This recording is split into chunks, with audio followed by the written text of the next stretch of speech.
She's staring at pretty girl.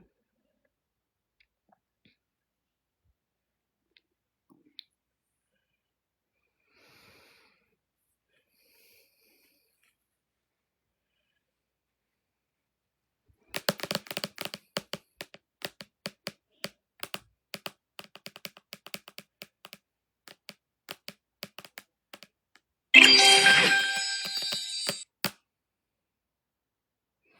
my love. Thank you for the heart, Mies. I have got a eyelash filter on. This is not my face. It's a lie. Wait, let me put T-Pic. Let me put me in the little corner, in the naughty corner down the bottom. Always. I can hear you. There you are. Hi. Oh, love. Good evening. How are you Good evening. feeling? Well, that's a stupid, actually, fucking question. Why would I ask that? No, it's not stupid. I think I'm going to put on a top. I don't like the fact that I'm showing too much skin on live. 2 seconds. No worries. I feel uncomfortable. I'll mute her. Before people start saying she's a widow and she's already showing skin. And there will be some weirdo that will say it as well. Oh, I'm on. There we go, guys. Do I fulfill the widow look for everybody now? I'm just going to message Kerry. Oh my god.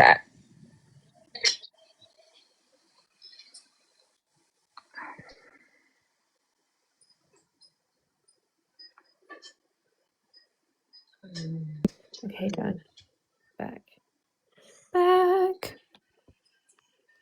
How are you? I'm letting more people come in before they start answering you questions, so you'd have to repeat yourself 25,000 trillion times. Right. Because you know what answer. Oh gosh. I was live for a bit earlier and I said we're going to go live, so... You can sit. No. I got a restriction. You can see I'm in that. I think I should do myself a justice and put at least a filter to look a bit human. You look more human than me and I've got no excuse. Oh God. Not the devil. What the heck is the devil? After everything everyone's been saying, the devil. My God. Is that how do you pronounce your name? Miss Broadnax, Tiana Broadnax. Thank you. You can see the questions too, can't you? Yeah. Thank you. Olivia said my husband's on death row too. Thank you, Olivia. Am I allowed to ask where? You don't have to share it, by the way. Thank you. Oh, Laura. Laura's incredible. Laura is incredible. She's got a similar story to mine, but her husband's still here, so she's still lovely. Oh, I've just followed her. Florida, her man is in. I didn't even realise Florida had the death penalty. Florida. Oh, Florida's been death penalty, death warrant, one after the other. Florida and Texas are on a race right now. Isn't there? Texas have just given somebody else a date. I think I got an email. They've got 6 dates. So there's one on the 14th of May, and then I believe there's nothing until October and then November. Yeah. Yeah. Oh. I believe in Florida, do they get to touch? I think they do. I think it might be just Texas that have the window. Which I never understood. If you're about to put somebody to their death, why do you not let them touch their loved ones just once? I've never understood that. I think so. They say that they want to keep that narrative of how dangerous death row inmates are. How am I coping? It's weird. Like I went to pick up his stuff today, and then I went to the prison and I just broke down crying because it was like it for me. It was the natural thing: go to the prison, go through security, run to go see him, and then like as soon as he would be done, I'll run outside so I can watch him be escorted to the thing, which was like another extra minute or two with him.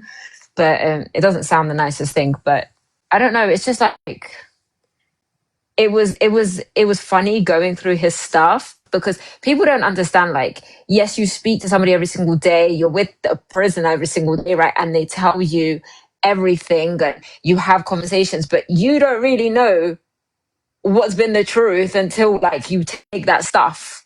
Like obviously I know he was telling me the truth. And then when he gave me all the stuff and everything that he had told me was there, and I'm like, some stuff made me laugh. Thank you. Some stuff made me laugh. I was like, oh, James, like, you're so silly. And it's like I saw some letters and I'm like, I know all of this. Like, there's literally nobody that can come to me and be like, oh, I've written to your husband and da, da, da. And I'm like, yeah, I know because I've seen it all, you know. Yeah. There was some stuff that was like from 2009, 2010 that I know he didn't, he didn't know they were there, some letters. And it was obviously he's had a relationship before me. Oh my God, there's a bug. He's had a relationship before me and I saw them. I was like, that's my husband. Like he's always been a loving person and I understand why females loved him. Like, I'll be honest with you, it's funny for me because I see so many females acting salty on my comments and I'm like, baby girl, I've seen your name on his list. Like, I've seen you message him and say, hey, I want to get to know you. And now that you want to go on my comments and speak bad about him, it's crazy. But yeah, you really know, like, prison wives, if you ever wonder, no, I don't wish your husband to die. I mean, like, if he ever gives you all the stuff, you really know if he's been telling you the truth or not about his life, because you see a lot of stuff, like, you see a lot of paintings. Bless him, he left me a handprint. He wrote me a letter, he wrote my daughter a letter. And then that was the hardest thing of it all. He still had his spoon, like it still had food on it. Like when he had, when you like, it sounds so disgusting, but like he still had this that he like just ate from. He still like left loads of stuff, like his shower slippers and his other rest of the clothes that he had. Oh, trust me, I would definitely eat with that spoon. It's so weird. Like, I guess I never realized grief does things to make you do things that don't, like his socks. Like, why am I sniffing? Like, I would never sniff somebody's socks, but like, it was like, oh my God, I'm hugging them. And his Bibles, like, he had notes on his Bibles, and like, he had like the thing in the middle of the last page, the last part of the Bible he read. And like, it was nice, but it was bittersweet. Yeah, like, it was just, it showed me, it's like I was never, like, not living with him I was not single in anything, because it was like he's always been his true self to me. Because like there was like, oh, there's pictures, and I'm like, like, what pictures are there? And but it's because I'm gonna keep it real, right? I'm gonna keep it real. The amount of people, like the amount of female, and I've never been a jealous person because I knew my husband. I know it, and especially like it was so funny because him and I used to joke around and be like, "Oh, imagine you did this," and I'm like, "Babe, like somebody will come up because people are salty. Like somebody will do it just by purpose to be like, oh, I spoke to your husband,' but never, ever, ever did that come out. Like never did that because there was nobody to say that. Like before me, whatever, like I don't care. But it was just so, I don't know, it was so wholehearted, like all the pain. And then this is the craziest part. So I knew he loved Dungeons and Dragons, right? This silly game. I knew he loved it. But when I tell you, he's got like books of like writing of characters and their traits, and like I can't be bothered to take them out because there's so many, like there's big bags of them. Like this guy, I'm like, and then there's like he was a pay, like I don't understand. Like there was like all this quantum physics that he was doing. There was also like all this like studying he was doing. He did like all these different religion. He will break down who in Islam who Allah was, who the Buddha was, and I'm like I want to sit down when I have time. I think I'm gonna ship them to London and rather than put them in my suitcase because there's too many. But like I want to sit down and I know your family. I know you and your family. Do you talk to your mother? You can talk to them for me. Thank you. Tell her I said hi. Yeah. So so it's like I can't wait to have the time to myself at home, and my kid's with her father, like every other child is supposed to be with their dad. By the way, I am so. I just came from his confession video. Was he forced to confess? Okay, I will talk. Should we wait a little longer so we can start talking about it? You've got I'm going quite to a talk few about the people in interview. here now. Okay, so the interview. So let's jump into the interview, right? The interview, how it happened. So James, I spoke about it in the previous live, but I'll do it again. The interview happened. They got arrested at 4 o'clock in the morning and they got booked in at 4 o'clock in the morning in Dallas County Jail, right? But that was about less than, I believe from the transcripts, it said, I've got the transcripts right here actually. The transcript said that it was less than 48 hours after the incident happened. So, anyways, they got arrested. And what happened was Demarius, the co-defendant, and James James was high of PCP because he used to be addicted to PCP from a young age. And what happened was Demarius told James, you take the blame. Thank you. I can't speak Albanian because not everyone understands it. Demaria said to James, you take the blame because you have no criminal record, and I do, because Demarius pretty much spent, there are words where he was involved in a gang. Obviously I know he had a very massive record of like robberies and like criminal activities and violence and stuff. So Demarius told James, you take the blame, right? And you make them believe it, that it was you. Because when they look at your circumstances and like the defense, when they present your circumstances, the chance of you getting the death penalty is very low, right? Because if I'd speak, then they're going to kill me. This is all of Damaris's words, by the way. So obviously now James didn't know at 8 o'clock in the morning. So the 4 hours. So James was telling them, look, I am high off my head. Like I'm starting to see stuff on the walls. This is all in the transcript, by the way. I'm starting to see stuff on the wall. I'm losing my mind. I'm delusional. I'm going crazy. I'm suicidal. They ignored him. They said to him, let us question you. He said, no. I want a lawyer. And then what happened was they was like, okay, we can't interrogate you without a lawyer. We'll get you one, but I don't know when it's going to come. But you stay in your cell. At 8 o'clock in the morning, an officer went to say to him, hey, you have a general visit. Not a media visit, a general visit. So James, assuming that it was his mother, went. Yes, I did get the handcast. Actually, the funeral home got us the handcast. And what happened was James was faced before 5 different interviewers. Now there was always the question, how did they get there that soon? Who tipped them? But they always refused to say we got tipped. We didn't get tipped. But it's a common factor that you can't get there that quick within a space of 4 hours. He was booked in at 4 a.m. How the heck did you get there at 8 a.m.? Anyways, James turned around and was like, okay, what I'm going to do, and this is the thing, James didn't remember all these interviews until like days later when he saw himself on, like when the symptoms came off, because they did say on the transcript that he is showing every sign of PCP, like he is high. Anyways, James went on with the plan with Damaris that he was going to take the blame. James goes on, not only is he high and he's acting uncontrollable because of his height. Because what PCP does is PCP makes you look aggressive. PCP completely like removes your emotions. PCP is meant to make you look like, they say that when you're high on PCP, you're like in this delusional world. Like you ain't even looking straight. So anyways, what happens is James ends up saying things that weren't true, but he went as far as like making like false allegations of how it happened. Like when you look at the autopsy and of the bodies, because I've seen it, it doesn't match.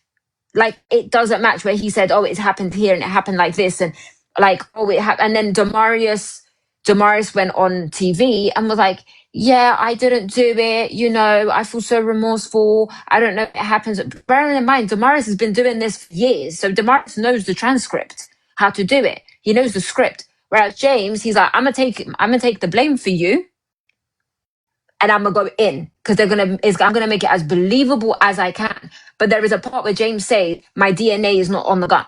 Sorry, I shouldn't have said that. My DNA is not nowhere to be found. So James is pretty much kind of like subliminally telling them, "You're not gonna find the evidence of me in it because I didn't do it." And he did say it. You guys are not gonna find evidence. But at the same time, he's just crazy because of the PCP, and he's just doing what he promised his cousin to do. So, and then obviously 3 days later, when he sobered up, he saw himself on TV. He said to me, "Tiana, I couldn't remember anything I had said. I was like, I just threw myself into something that I didn't do, and they're gonna kill me." So yeah.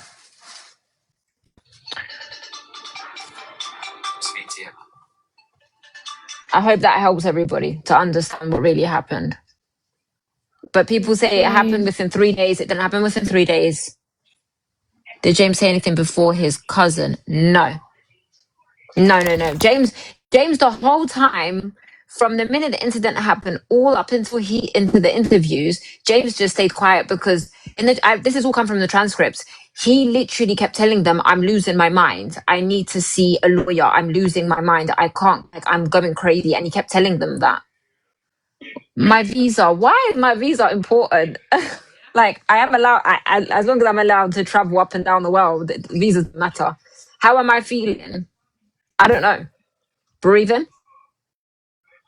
Why didn't they look into after the cousin confessed? They offered the cousin a plea deal, but because James had confessed the way he, like, falsely confessed the way he did, they didn't care anymore about Demarius. Because the family after that was like, we need him dead. The people who had power to help made decisions on hate, nothing else. Like, they gave Demarius a deal. We don't know till this day if he took it or not. But once Demarius's trial started, they didn't even pursue, like, they didn't even look at giving him the death penalty. They just gave him law of parties. How can we avenge James? How are the laws in the US? Can you sue? You pretty much can't sue. You can't sue the law, like, unless we start something complete. Like, it's gonna take years and we'll end up losing. His confession wasn't false. His confession was false because he didn't do it. Were you able to get him from TDC tomorrow? How can his cousin live with that?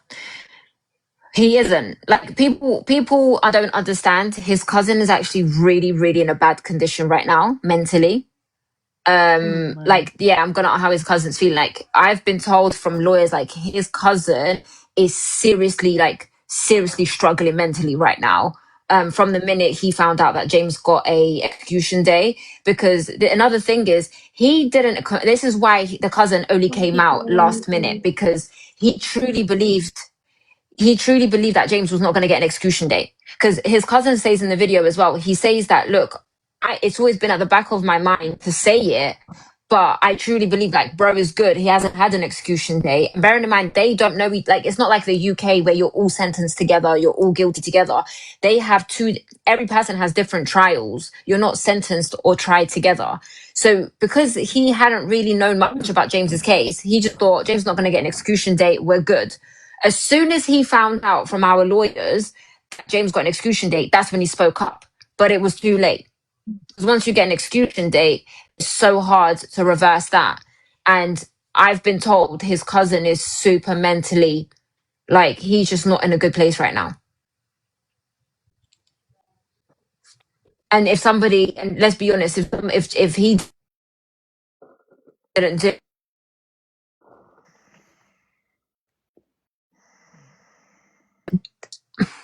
James asked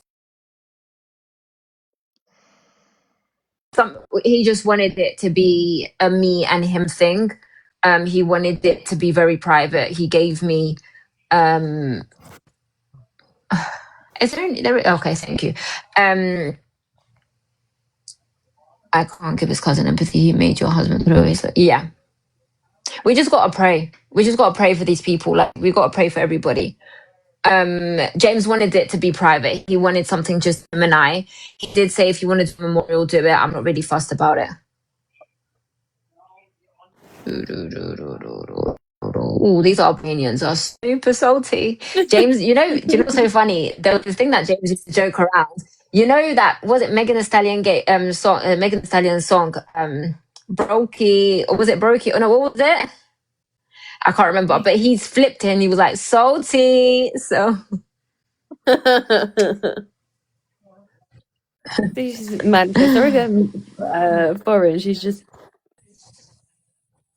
somebody from Kosovo supports you. I can't remember the song. Yes. Thank you. It's funny because even like the Kosovan community, like I can't open up and not resume. Do you know what? The phone call stuff, I was just praying literally like 10 minutes before I got on this, and I'm like, Lord, thank you for giving me peace in the moments where I know I should be getting a call from him. Yet that I get to speak to James. I spoke to him the whole day. I spoke to him until his last night. He heard my voice as he was dying. How was it seeing him after? Horrendous. I'm seeing him tomorrow. I get to spend like the whole day with him tomorrow. Thank you. It's funny because the Kosovan community, like, I haven't been in that community since I was 13, 14. And as soon as they found out about my case, they've just been mad. They're just jealous of your love. Literally. I never understood why people hate on stuff that they don't understand. Like, nobody's asking you to go and be in a relationship with somebody that's on death row. Like, nobody's asking you to do these things.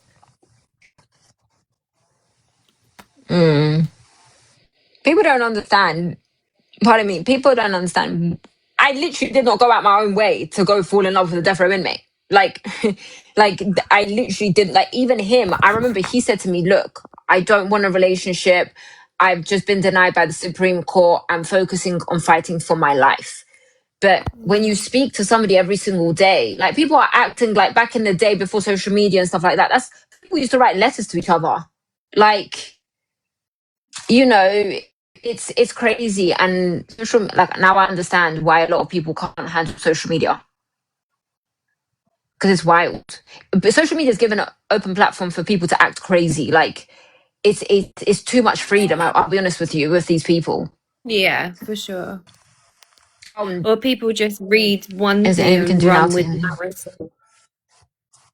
It's crazy. You should have got time with him without a glass. I said that as well. I think, yeah, what we think is whatever, isn't it, really? But I think they should be able to touch at least once before without Thank glass. you. Yeah. Yeah. I wish I did. It was the last moments were just it made me think today like the guy died hearing my voice. Like the last voice he heard was mine screaming. And it's crazy because like after we did the live, I come to find out. So this is what blew my mind, Emma. The state media were behind me, right? And they're supposed to be there to make sure that nothing goes wrong. So because there's no cameras at all inside, right? Which is another thing that really worried me, right? Was you prepared for all of this when you started to fall in love? I was prepared for everything. Listen, people don't understand. I was super, super, super realistic of what couldn't happen. Like I was super realistic with everything. But when you are fighting for somebody, you have to have hope. In these, let me tell you something. I mean, and James used to say this, right? A lot of women want to be with death row inmates, but not many can handle it. Like, it's all nice and cute to speak to men in prison, but the problem is once you walk through those gates, it hits you hard and many don't come back. Like, because a lot of women don't go in there with the reality of what could happen or the stresses that it comes with, or what is the reality of it. Because once they've walked, I've seen a lot of women, 2 years, I see a lot of women that have gone, like, they speak to these men. And James and I used to watch this all the time. Like, it used to be, it's weirdly funny because we used to watch this. All these men would speak to these women, whether they be abroad or in the States, right? And it's all nice and it's all glory and it's all cute. But once you walk through that security and you walk to the death row visitation area, I can promise you, many women don't come back because they can't handle it. It's not easy. Like, from the minute they step foot out of their cells, they're handcuffed until they go into the booth. Like, it's a lot, and people are not. Like, I always say to women, don't do it. Like, that's why James and I we were so private, first of all, because that's what we wanted. But we never, ever, ever glamorized being with somebody on death row because it's not none of it is glamour. Like, none of it is glamour. Yeah, like, that's why I always say to people, like, I have never come on here and said, let's go be with a death row inmate. No, I wouldn't suggest it. I couldn't have done it. And James wouldn't. Like, James and I spoke about this. It's already hard to have somebody in prison, general population, but death row, like, I will never step foot back in there again. I told James, whatever happens, I will never step foot back in there, and I won't. Are you going to live in the US? No.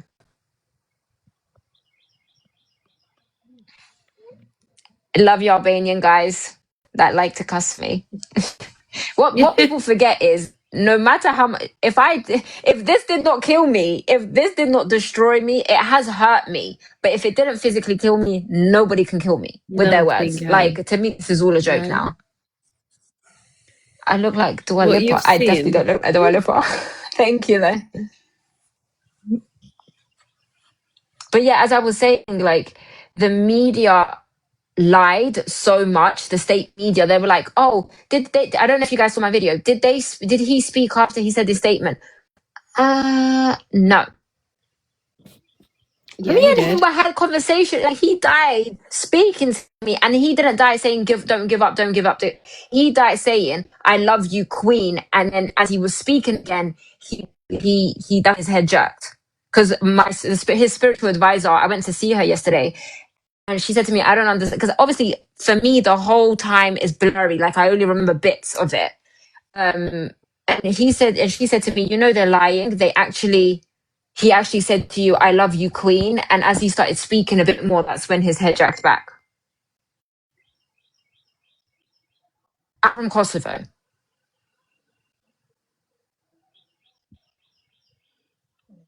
Even that. And yeah. You know what? That's what makes me so mad. In comments, people are like, oh, she's done it for this reason or that reason. Who in their right mind actually would put themselves through such a fucking trauma willingly? Like, what the hell? What? I could never ever do what you've done. Like, no. I'm telling you right now, I could never ever ever have walked and watched. No, I just couldn't. I've told you, I think you're fucking incredible. I could never have done it. People don't understand how it's I don't know how to explain it. Like, it is. I can't put words to it. Like, do you know some inmates that are about to be executed? They refused anybody to be there. James actually did not want me there. James was like, if it was up to me, I was the one that kept saying to him, I want to be with you. Yeah, because I said to him, "Love you, Gigi." He he was like, the only reason we decided, because at first we were questioning, should I be there or should I not? And then we decided to be there. One, because I had to be there to make sure that everything was okay, and if it didn't happen, like what happened at that time, I can speak up for it. There were so many reasons why I was there, but really and truly, if I think about it now, I would tell everybody, don't be there, don't be there.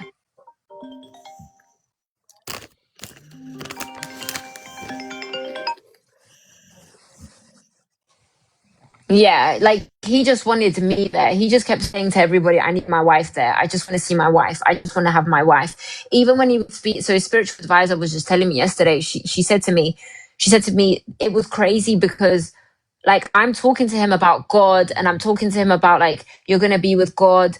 And he just kept saying, please just take care of my wife. Please just make sure she's going to be okay. Please, like he's just consistently told them, like my wife, and they were like, they were like saying to him, listen, they're about to execute, and he was like, that's fine, like just make sure my wife is okay. Wow.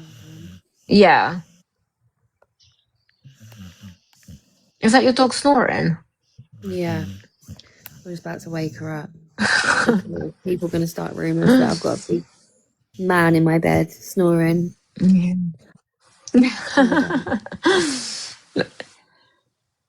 What? Yes, you were snoring. Yeah, he was just Yeah, worried. really.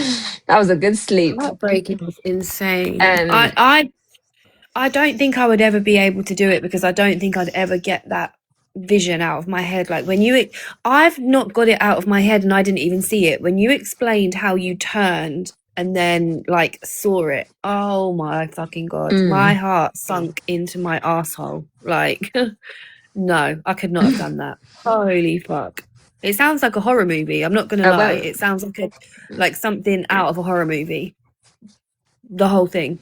and that's the And you thing, know what? it I was. keep telling people, I'm like, I bet you didn't know this. On death row, people actually volunteer to do that shit.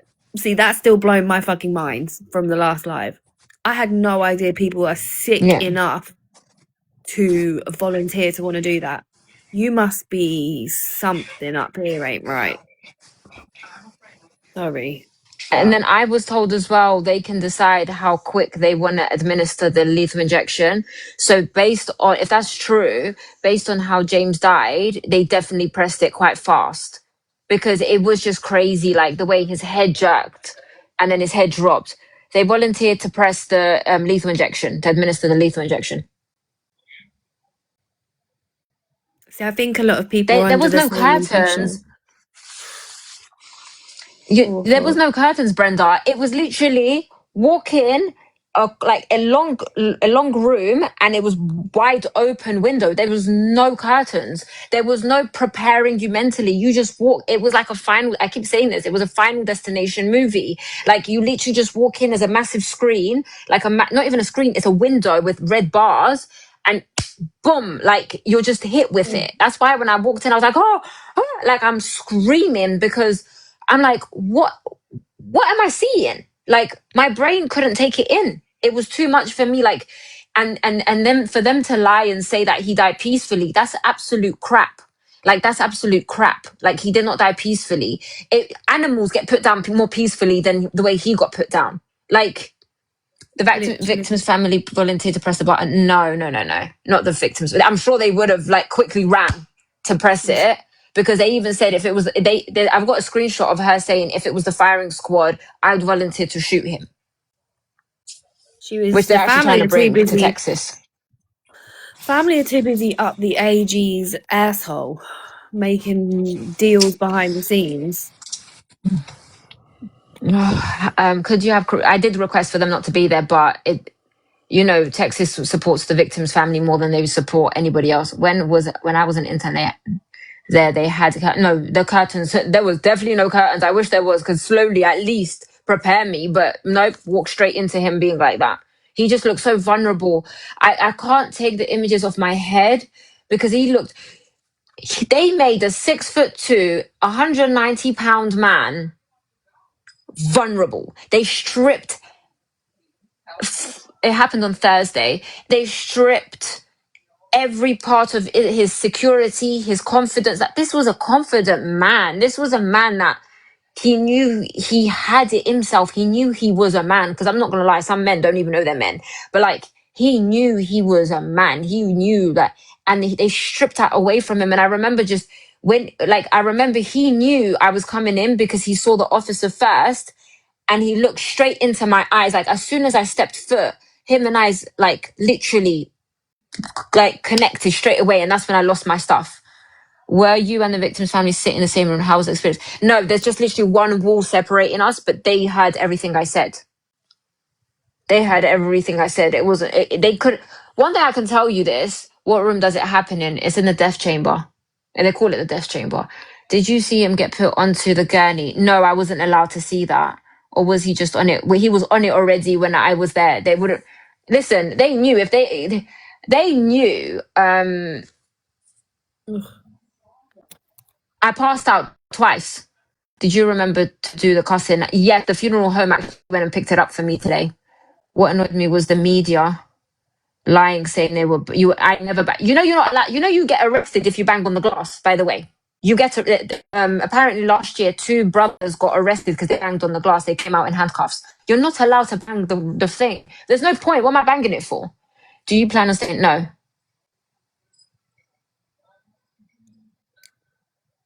He heard me scream. So we said goodbye about 15,000 times.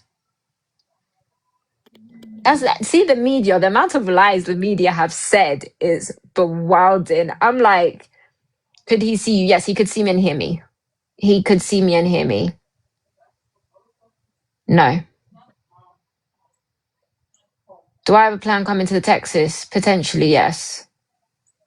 He did what? He do the crime? Cremated, and he's coming with me. Did he do the crime? So you guys see what the crime looks like for you. He didn't shoot nobody. He didn't rob nobody. He was there. His cousin planned it. His cousin brought the weapon. His cousin did everything. James happened to be there because his mom, that same night, it was his mum that was supposed to pick him up to take him to Arkansas, but his mum didn't turn up. Do you have any sympathy for the victims or the family? Do you know who I have sympathy for? I have sympathy for Matthew and I have sympathy for Stephen, right? Of course, they should have never been in that situation. 100 billion%. Like you don't understand how bad it is. I spoke to Matthew's daughter because Matthew was only a little child. She was 1 year old when her dad passed away, sadly. Michaela is a star. Like, honestly, Michaela is the most beautiful soul I've ever met. That girl, I just read a letter from the lawyer who said that she was against James being executed. The widowed wife, she didn't want him to be executed. It was his mother. Now, do I have sympathy for the mother? I do, because she's a mother for losing him. But do I have a sympathy for her behavior? No, I don't. His cousin's doing life without parole. They didn't even pursue the death penalty for him.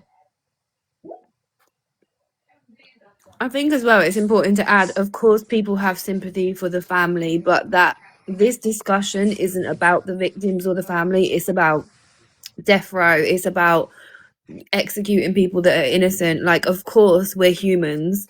Every human being is going to have empathy for somebody that's lost their life and the family. That goes without saying. But that's not the conversation that we're having right now. It's to raise more awareness on actually what's going on. And the family were corrupt. So let's not go there with that. Yeah. I don't feel comfortable speaking about them. Can you read us the last letter? No, I can't. I'm so sorry. It's too private. It's super private. I only showed you guys like the tiny bits, but there's so much to that letter I can't read. It's between him and I. He spent 24 hours a day. They were allowed out for rec 2 times a week, and then they had showers every other day. Do you feel anger towards the cousin? Have you spoken to him? Does he feel guilty for killing James? I did. I actually wrote to the cousin for the first time. I know he's going to be traumatized by that letter. I wrote to him and I told him, hey, this is James's wife. And I thought I'd tell you how your cousin passed away. He never replied to me because I was in detail. Grief makes you do some weird stuff. Like, it's like you try find closure in so many different ways. And this is interesting because I was having a conversation with his spiritual advisor and I said, grief makes you angry when somebody gets killed. But then it hit me, no matter how much you take it out on anybody, he's not coming back. And that's the whole point of the death penalty.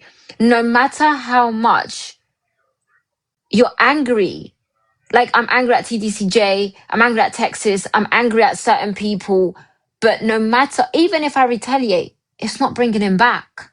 It's not. Have I cried a lot? Boy, look. Oh my God, Zion. Like, the only thing I can do is fulfill his dreams and fulfill his dreams, the revolution.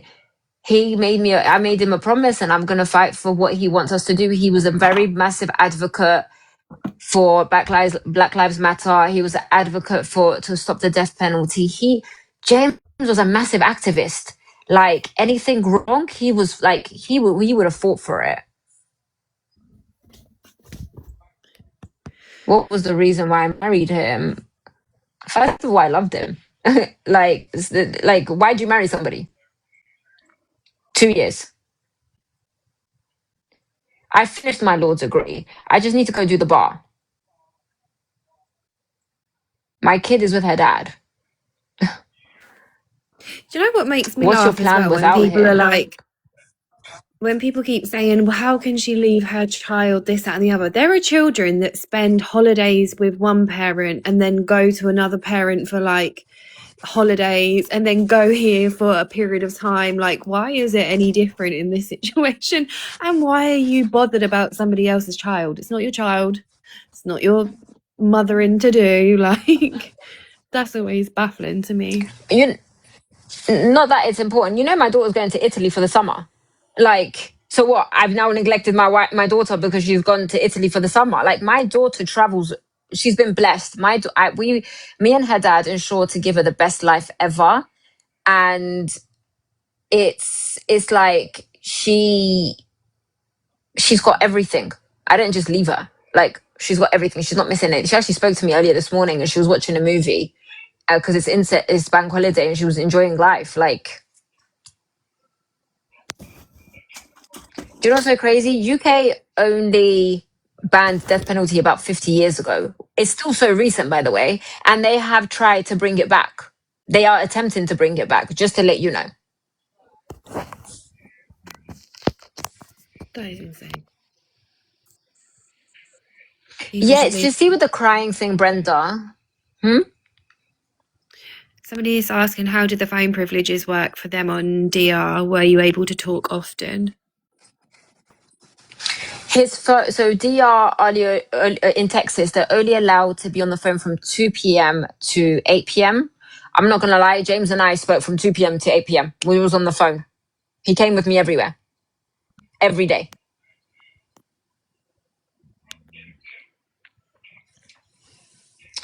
The crying, it's weird because are you worried to go home and face family who haven't supported you? I grew up in care. I think I'm more worried about doing school runs than my family, I'll be honest with you. Do you just want to go home now? I want to go home to be with my daughter. But I don't know what home looks like right now.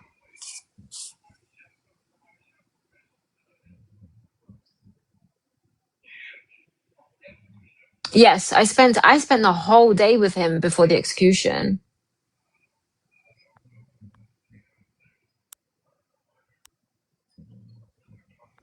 30 minutes a month. Yeah, I would have lost my mind. No.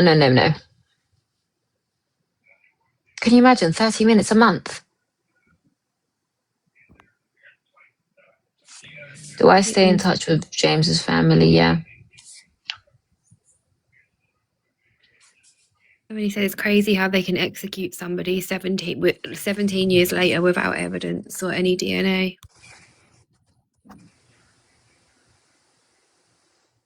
One call a day. How was today?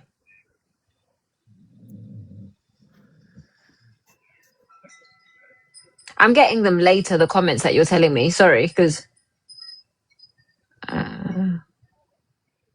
those cool. Don't get me started about them. I swear to God, if it wasn't for people that used to help us, I don't know how we would have done it. Have you been living in Texas? Do you live alone? I don't live in Texas. How did they execute him? I really need to do that video. There's quite a few that I don't think the people that have just joined heard how the execution works. I don't know if you want to. Oh, I hate hearing about it. It makes me feel fucking sick. I don't think I'd How ever did be able they? to sleep again. There was never It no is an physical. injection. Guys, when I tell you, no, it's only one injection. One injection, 3 in 1. So it's a concussion. Concoction. What's it? Concoction. English is not my first language, guys. I'm so sorry. Thank you. What was I gonna say? People need to realize there was never physical evidence to say that James was the shooter. Never. DNA showed he was excluded from the weapon and from the victims' bodies. There was literally no evidence to put James as the shooter or as the person that did the crime. Literally, only thing they had was the false confession, and then they made a narrative that he was crazy. And what's so crazy, I found out from the transcripts yesterday that they used Damaris's background history on James. So they made gave James Damaris's narrative on him to make him look like he was a gang member, he was dangerous, he was this, he was that. James was due to join the army a week after this all happened. That's a point to make as well. The man that you say is a monster was actually about to fight for your country.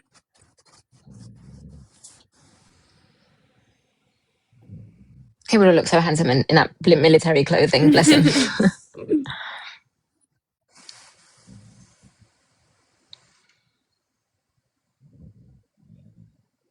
How are you from Lewisham marrying somebody in an American prison? With a passport? That was free crazy. will? That was so crazy. That was the fact that they said Lewisham. Big up south. When did you write to your cousin? Did you ever get to hug or anything? How are you feeling? I'm trying to read them as they're coming in for you. Yeah. No, we didn't. I hugged him when he passed away. It was clear he went through so much trauma growing up. Oh, his life was, oh my God. Like, people don't, like, that's what I'm saying. People, oh, that was so beautiful. I think even in death, your love saved him. His life was just, how long did they give him with, did they give you with him after 20 minutes? I get the whole day with him tomorrow. So releasing the body today, to the point I was like, am I missing something here?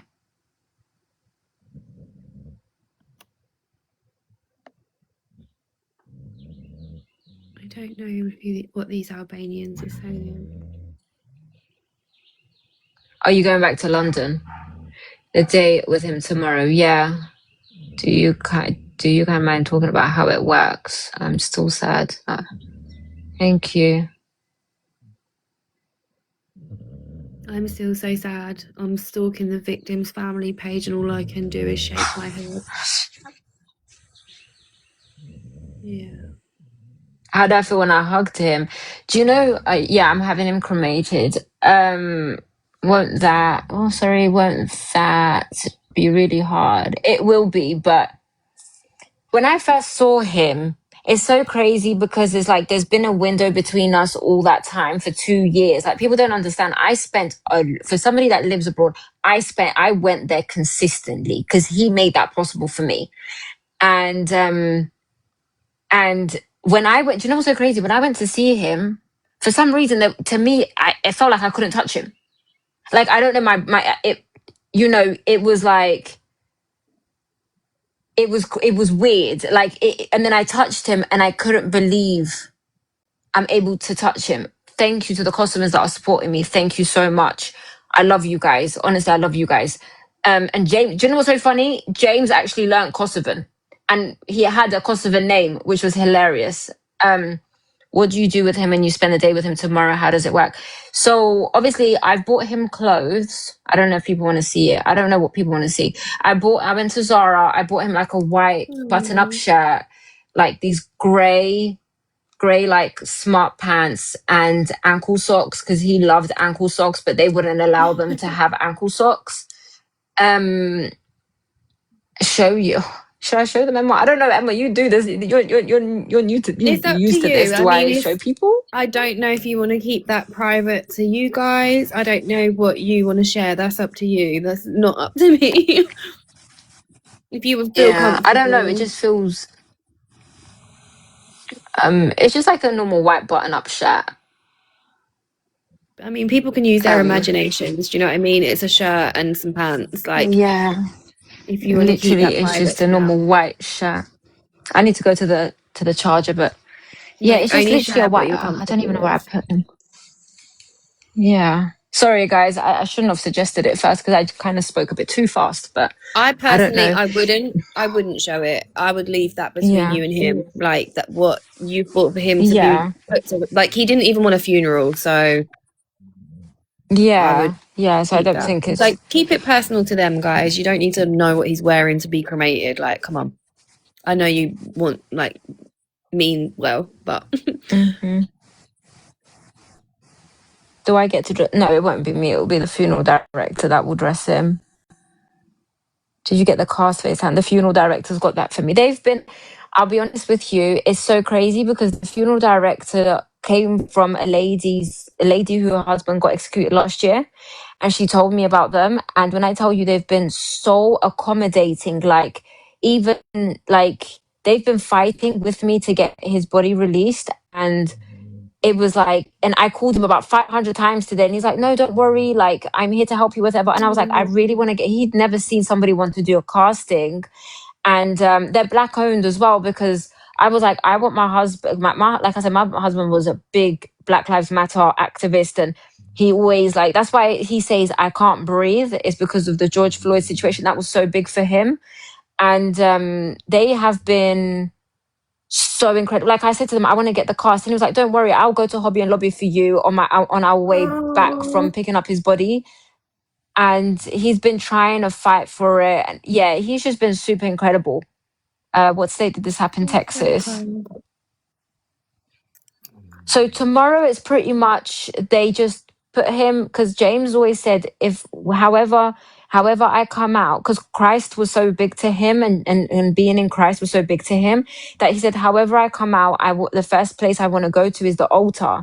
So we're gonna have his body laid by the altar, and then I'm gonna pray with him. I get to be with him from probably about 10:30 until 5, and I'm gonna pray with him, just spend time with his body for the last time. And then, yeah, thank you. Thank you so much. And you know what's crazy? I was thinking about this because I'm in Christ, and it's like the amount of people that have been praying for him, because I was like, Lord, like there was one point I was really angry at God, and I was like, Lord, so many people were praying, it just wasn't my cries. Um, and and then I just thought, like, when your time is to go, it's to go. It doesn't matter how you go. It's just pretty much it's time for you to go. And yeah, like I'm just so happy that there's so many people that support him and love him. He was so overwhelmed by the love.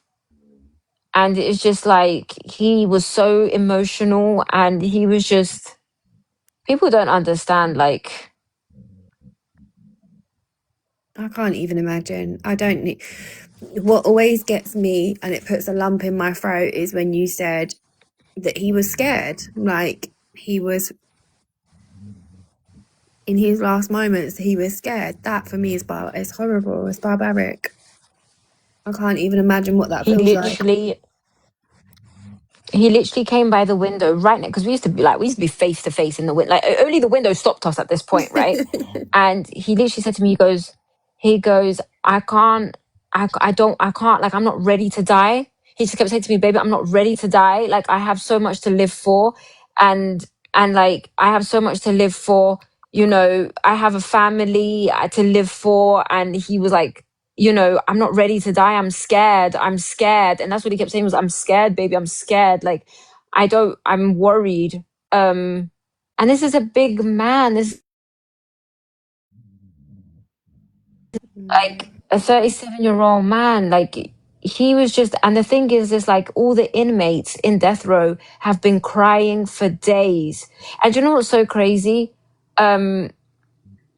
I told you this, the CEO, when they took his tablet, she was like, oh, I'm gonna just leave it there because I know you're coming back. And, you know, I don't want to go through the case where, like, you're not able to get a new one, because they Yeah. knew he would be on the phone to me. So they assumed that everybody truly believed he was going to get a stay. How comes he called me Emmy? So when he gave his life to Christ, we both decided to fast for 3 days. Just to, like, we always put God first with everything, our relationship, everything. And we always said, like, if God doesn't want us to be, you know, if God doesn't want us to be together, then God will answer us. Anyways, when we fasted for 3 days, we decided the first book we wanted to read was Esther. It was put in our hearts. And then, if you know Esther, and then Esther saved Mordecai from execution. And so he put Esther and Mordecai together, and he came up with Emmy. So that was my nickname, Queen Emmy.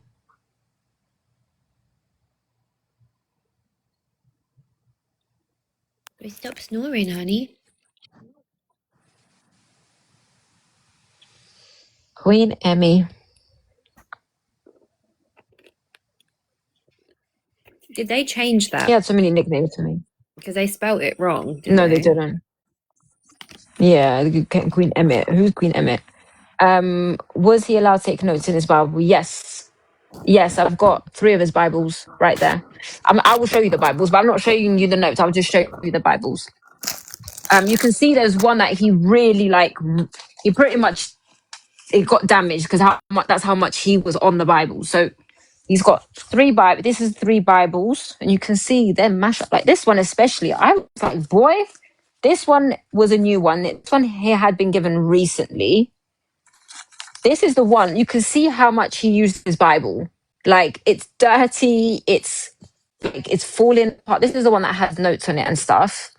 And then he loved this study Bible. Like, he loved this Bible. Yeah, it's got so many notes in it. Yeah, so he gave me all of that. And this Bible, interestingly enough, was used by so many other inmates because they've got the inmates' names on them. Like, loads of other inmates used this Bible, so it was passed around. But he loved that Bible. But this one shocked me because, guys, like, it was ripped up. Like, it's literally falling apart. And people don't understand how much Christ meant to him. Why did you choose to write to him?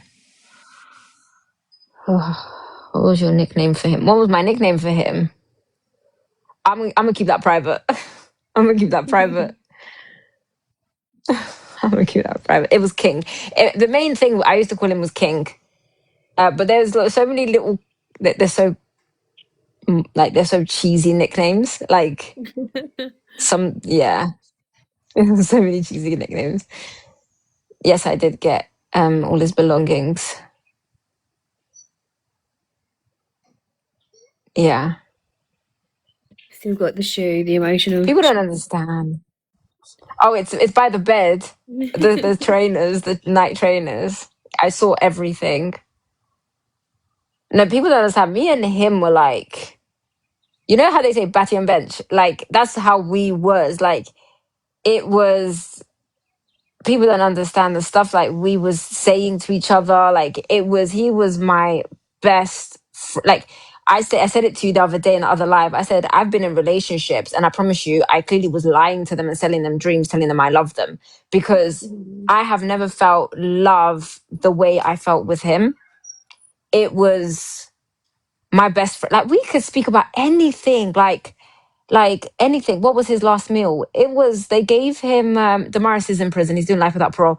They gave him beef and green peas. Will I go back to the US? I don't know. That's something that I've really been contemplating. Would I? But then how am I gonna achieve what James wants me to achieve if I don't? Yeah, true. Did you guys talk all day before this happened? Yeah, we spoke all day. I went to see him from 8 to 12, and then we were on the phone from 2 to 5. And then I went to see him upstairs in the chamber at 5:45. Why doesn't Damaris get the same punishment? His case is done now. He can't, like, once your case has been done, you can't be reversed and retried. No, his cousin will never face death penalty. That's so crazy. I didn't know my strengths until I was put in there. I thought I was a weak woman. I didn't know my strength. What reforms you'll be pushing the most? I'm trying to abolish the whole thing. Like I'm trying to abolish the whole thing. I've said it before, his cousin is just not in a good mental space right now. You guys have to really pray for him.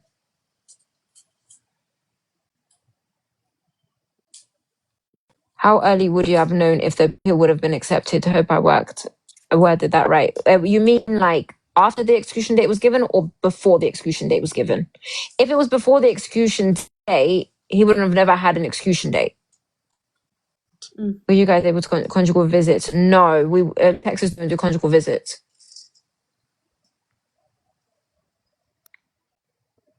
Did you have? He's not gonna have a funeral, and yeah, the rest is being sort of situated by me. Did he die instantly after the injection? No, it takes 20 minutes for them to officially die. That's the craziest part. Like as soon as he went unconscious, they said to me, "We have to wait 20 minutes for him to officially die," and then they go in at the 20th minute. Well, in his case, 21 minutes, they walked in and then the doctor would just walk in and check. But because doctors aren't allowed to be involved at all, only to check the time of death because it goes against their, their Practice. ethos? Yeah, sorry. Yeah. And then they can remove. Again, Yes, I'll say it again. I'm allowed People to that take have just everything. joined, somebody actually volunteers to press that button. Just let that sink in. Yes, he gave me. If you knew James was very specific and very articulate in everything. So trust me, he gave me a massive list of things that he wanted me to do. James was very specific. James, you could not miss one information from James. Like if you know he didn't die alone, there was a load of us watching him die. James was very particular. Like if you told him something, am I right? And then about 7 months later, you told him the same thing, but the story changed a bit. He'd be like, hold on a minute. He's Like gonna he will remember. remember everything. Oh yeah. He was just like, he was very specific, very articulate, very organized. Like I'm not an organized person. I like chaos, right? You know how your desk could be full of chaos, but you know where everything is? That's But me. yeah, And he used to stress organized out. He used to chaos. be like, yeah, but him, he's like, did it shock you in the beginning when you started to fall for him? You guys don't understand. The day I realized I was falling for him. I was actually walking back from school run in the morning, and it hit me like at the bottom of the road, and I was like, why do I feel like this? I'm not supposed to feel like this. And he knew this, by the way. And I remember being like, I'm not supposed to feel like this. Why do I feel like this? Like, when he asked me to be his girlfriend initially, it took me 3 days to answer him, because I'm like, I wanted to be 100% sure that I can do this with him, because, you know, it's not easy to do it. And I had to be realistic. Is this something that I want for myself? And if I do, am I willing to do it with him? And what would you say was your favorite thing about James? Oh, there's so many. I will say his love for me. Sorry, there's a few. His love for me was crazy, and his humor. He had the listen. Me and him, like, do you know when we used to go to the up until like 3 days before his execution? Me and him used to laugh so, like, we used to dance, we used to laugh, like, that's what I'm saying to you. It came to a point that we wouldn't even forget that we used to forget that the windows between us, because sometimes he would reach his hand for my food and it would hit like, we was like, people used to come and like join in the call because they're like, what are you two laughing about? Like, all the other inmates in the other booths, they'll be like, they'll want to get involved. Like, we used to just joke, like, we used to wish that there was music that they could play. Honestly, like, I have never, ever, ever gotten along with, like, we knew if he was to ever be free, like, life would be so beautiful. Like, obviously, we're not perfect. We have our moments. I sometimes used to be toxic, but like, he had his moments, but people don't understand. Like, it was just, he was my best friend. Like, I've been in relationships before, and I can promise you, none of those relationships can touch close to what James and I had. Like, sorry, boys, I sold you all a dream. I definitely didn't love any of you. Like, did they allow, huh? You lied. I lied. If she told you she loved you, she lied. Again, that's something, I don't know if you saw that comment. Somebody said, why did you only decide to get married 2 weeks ago? She didn't.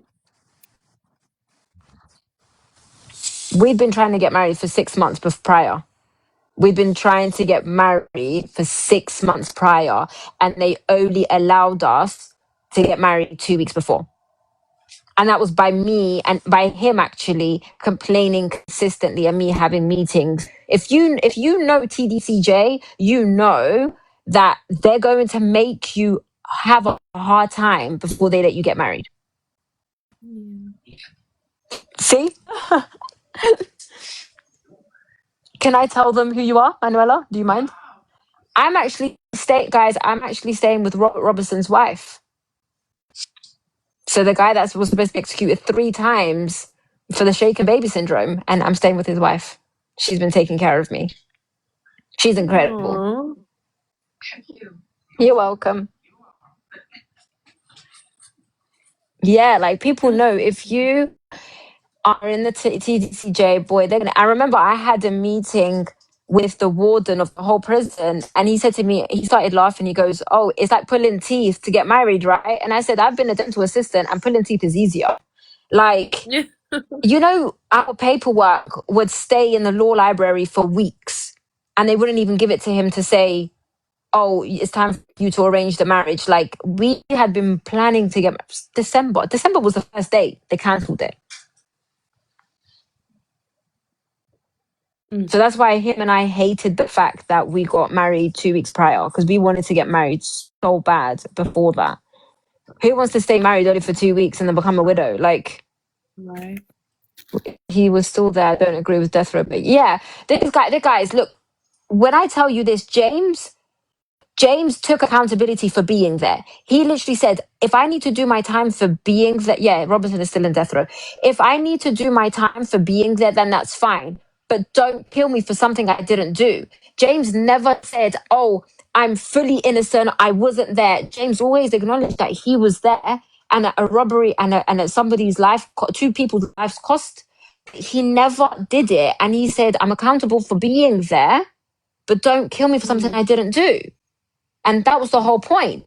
Like, there's two different innocence. There's factual innocence, which means that you was there, but you didn't commit the crime that they're claiming you did.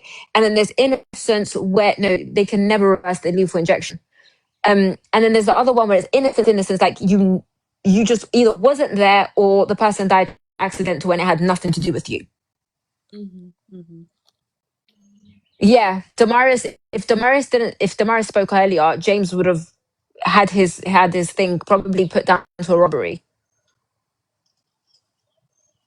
Because that's what even like the legislators who spoke to Greg Abbott said. They said, look, he did not commit the crime, so he's got a wrong sentence. You know, he's got the wrong sentence. Like you guys should like change it to a robbery. But what's your plan moving forward? I don't know. It's a big question so soon. This is what stresses me out. Would you have done anything differently? That's such a good question.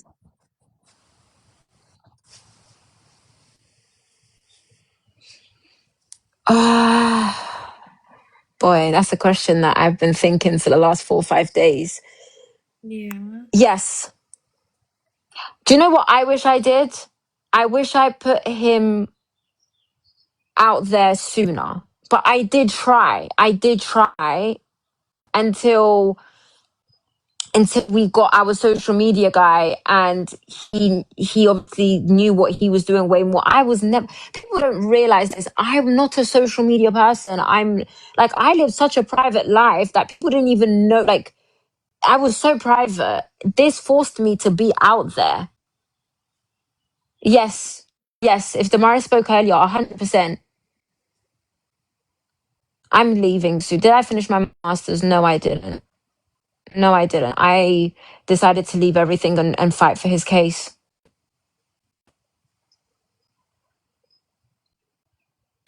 No, so Texas, Texas, they do have video calls, but they do them once a month, but not for death row inmates. 100%, I would have been fine with life without intimacy. Like, guys, some people sleep and they still don't get the person for life. Like, intimacy is not that deep. It's not that. It is part of a relationship, but I'm not gonna die. I'm not gonna like crumble without it. We were fine.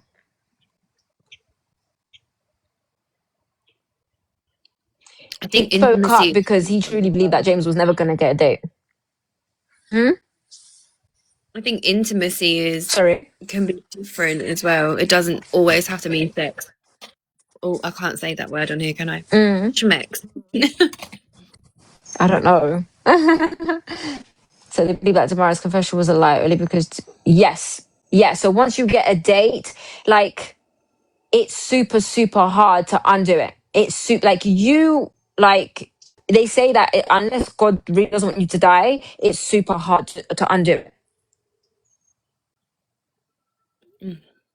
But I always say this to people, right? Being with James has made me change. Like, I am not going to be in a relationship ever again. For me, I'm done. Like, this is it for me now. And I'm happy like that for the rest of my days.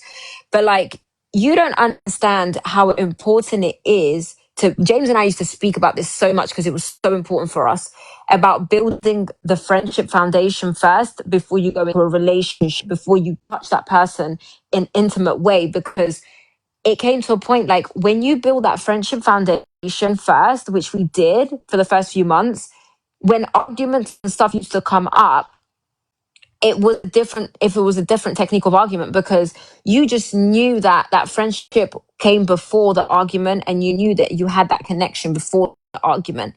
So it was easier to argue or like to disagree, or it was easier to get over it because you knew that that's not that person in the normal day to day. And we barely argued. Like, I will tell you, once every 2-3 months, like, we would rarely argue. Don't get me wrong, we did have our court debates, but like, that always makes me laugh when you told me that. Yeah. Yeah, no, it's so funny. And do you I know what's think so if I funny? When get I into an picked up the argument, I'm paperwork, gonna right? do When I what you guys did. oh yeah, we used to say if we ever lived to have court land, like in the middle. So if we can't agree on something, we'll be on the court stand. It's so funny because when I picked up his stuff, right, there was like paperwork of all the arguments that he would put, like defense and prosecution. And I was always prosecuted in his eyes. And then also it was so cute.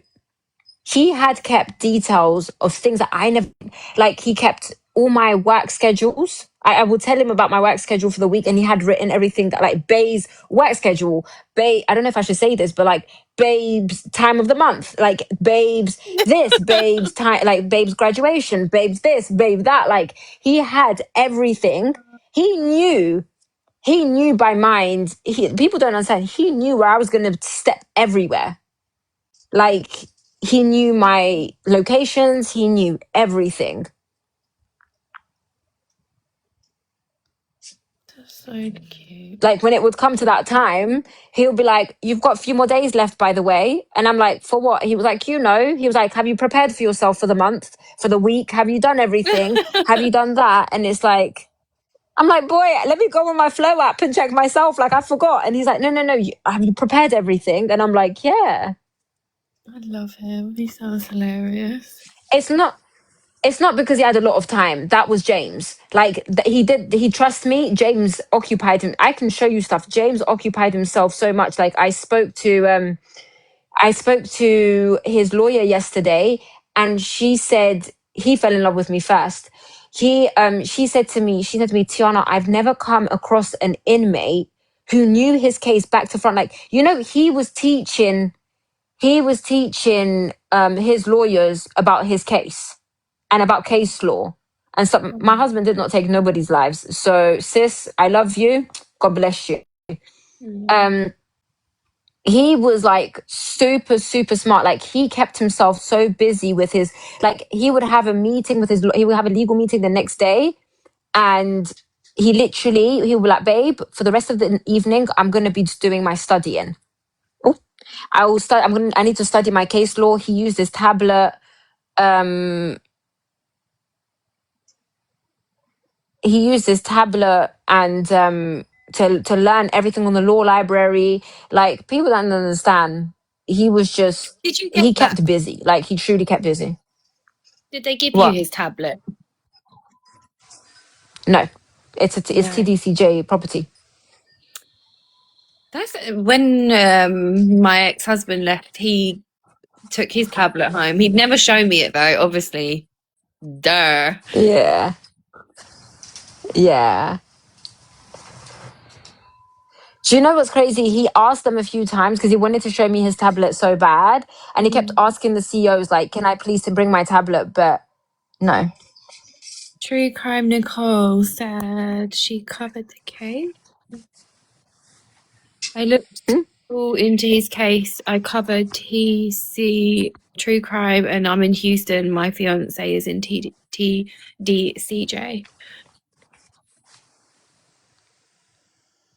Yeah, he was in Polensky.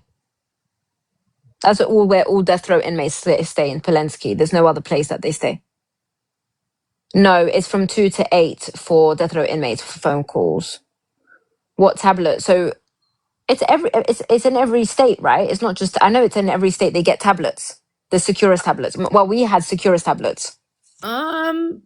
I don't know. I think it's state to state, but Michigan had them. I know California have got them.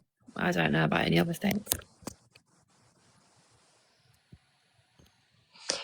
Laura, I was supposed to marry him 6 months prior. So, and anyways, my husband, the one of the most important thing for us being married was the fact that he said to me, "I want my wife to touch me if I die." That was super, super important for him. He did not want a woman that was not his wife because he was so much in Christ. It was super important for him that it was his wife that touched him and not just, somebody that was not his wife. They are connected to the internet, yeah, which was annoying because those tablets can be a pain in the butt. what can they do on the tablets? They can watch. So they've got this app called Pando, which is the religious app. They can study there. They can go to the law library and study their case. They can watch movies, listen to music, play games, but all of that stuff costs. Of He course. didn't die alone, no.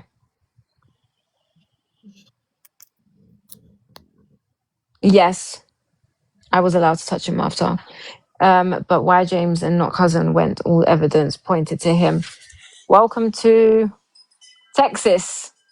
Guys, you guys have to realize American judicial system is so different from the UK, because you have to remember the judicial system in the UK is actually, why is this, I hate living by, like being by the lake. The judicial system in the UK is very much under government, and you cannot twist it, you cannot turn it, you can't do whatever. You need to do it based on everything, because you will get caught in the UK, right? It's very rare that a case will be manipulated in the UK.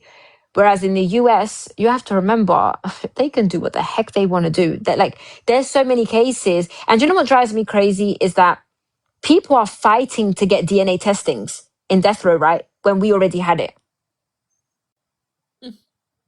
Like, we already had it, and they still said no. If you know people, if you have connections with the AG, if you give money, listen, like, if he lived in the UK, oh, he would have been out a long time ago.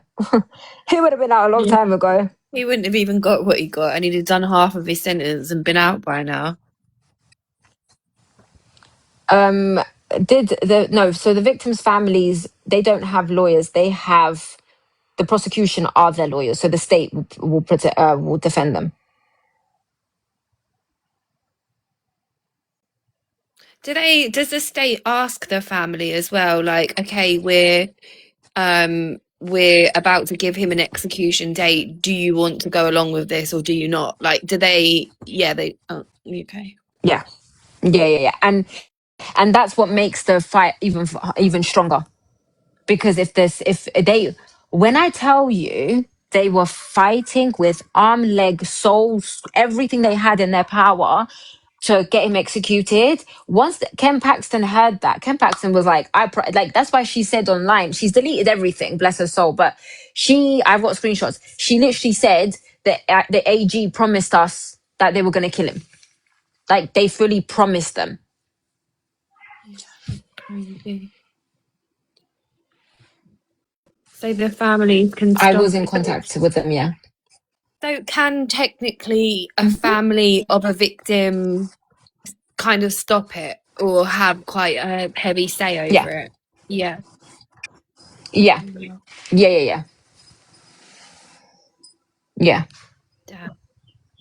The family. So there was a case where a family member convinced Governor Abbott to stop a execution, and yeah, and they now he's in life without parole. That's crazy.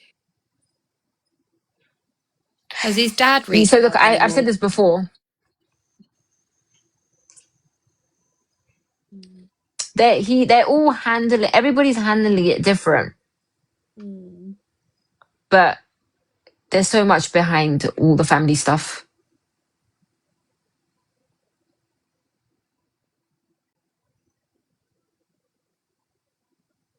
And she claims to be Christian, but she wanted him deleted. Yeah, James knows he's the real dad now. I found his real dad last year. That's okay. Did James have a state appointed attorney during trial? Yes. And that's what messed us up. It was so crazy. He was so crazy because, would you ever forgive the cousins? Yeah. I forgave everybody because it's not going to bring my husband back. I can't. The more I hold a grudge against people, the more I'm going to get bitter and angry.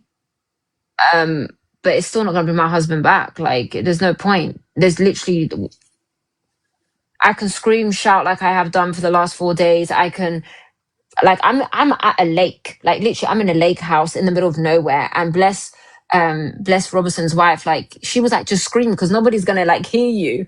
And I literally just screamed and screamed and cried and screamed and shouted, and still not bringing him back. Like, and this is why I don't understand why people want somebody executed so bad, because they truly believe that they're going to get a closure. And I've said it like it's not going to get you nothing. It's not going to get you a closure, because it still doesn't give you what you want, which is the person back. Like, he doesn't want a burial. He didn't want a burial. Sorry. I still speak about him like he's present. It's weird. Yeah. He's still here. Yeah. Like, I was talking to him today. It sounds weird. Maybe people already say I'm sick in the head, so maybe I'm just really going sick in the head now. But Not at all. yeah, like, that's why I'm so against the death penalty in just in a moral place, because it's like, tragedies happen, yes, and it's not nice. Like, people need to. Do you feel his presence? I don't know. Like, I don't know what I feel. I don't know. Do you know what's so weird? Do you know what's the most weirdest thing is? So James loved Corvettes. Like, he loved Corvettes, a specific Corvette, right? And for the last 3 days, all I've seen is Corvettes. Like, I'm driving and all I see is Corvettes, and it's the same color as the orange one that he said he wanted, the orange Corvette. There you go. He's showing How did you. my family? Mm.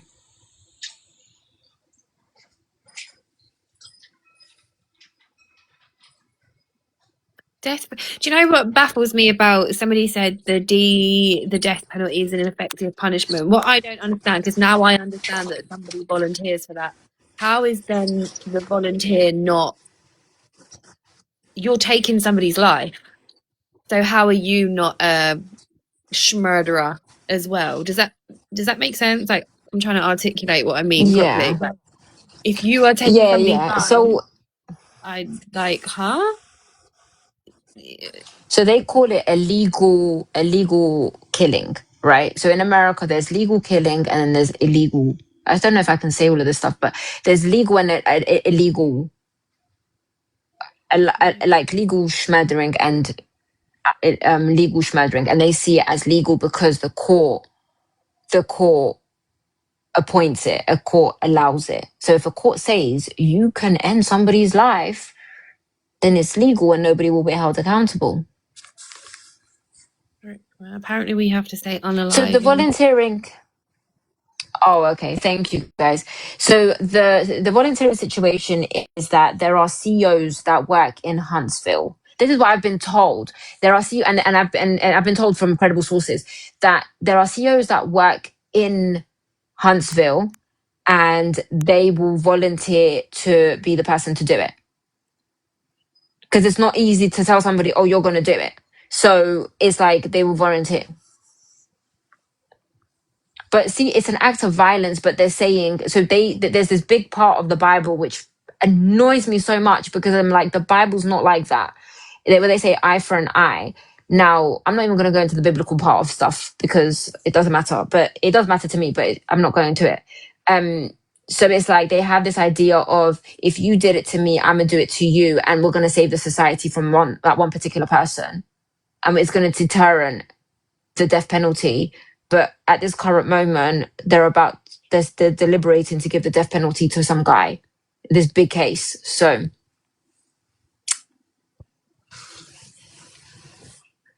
Huntsville prisoners. Huntsville, it's Halloween. Huntsville is like is like having Halloween every day. Like, Huntsville is the most scary, and that's where they used to. That's where I think Huntsville was the place where they used to keep death row inmates before, or Ellis Unit. I'm not sure, but Huntsville is the most scariest place you can ever be in. Wow. It sounds horrific. It's the most horrific thing I've ever seen in my life. Like, yeah, it's in the middle of do you know Huntsville is in the middle of a neighborhood? Like, it's surrounded by houses. It's literally in the like like the main streets there. There's there's the police station, and then there's Huntsville, and it's surrounded by a whole neighborhood. It's a residential area. Yeah. So executions happen in the middle of a residential area.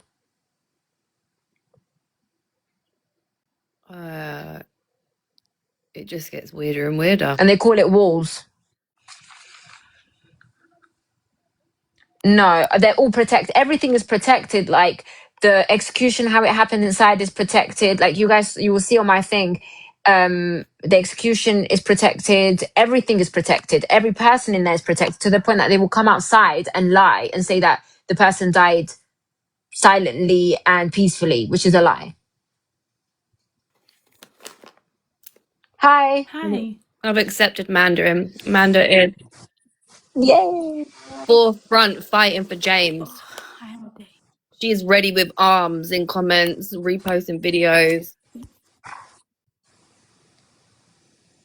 She is ready What to happens go. if they refuse to get in the bed? No, you're good. No, you're fine. If they refuse to get on the bed, they will force you on that bed. So, but majority of the time, there's literally nowhere to escape. Like the room is tiny. I think inmates come to a point when they walk into the death chamber that they know that there is no return unless the court or somebody calls and says it's stop it. Like they come to a point where it's so weird. Like they come to a point of acceptance that they just lay down. Like they rarely ever fight it because they know whether they fight it, whatever they do, it's just there's no way back unless somebody calls the courts or Greg Abbott calls, which it didn't happen in our case. Yeah, they just accept it. Has that ever happened recently? Who was she? Where somebody's been given a stay or no? Yes, Robertson, Robert Robertson's wife. Yeah, he was given a stay. When was Robert given a stay?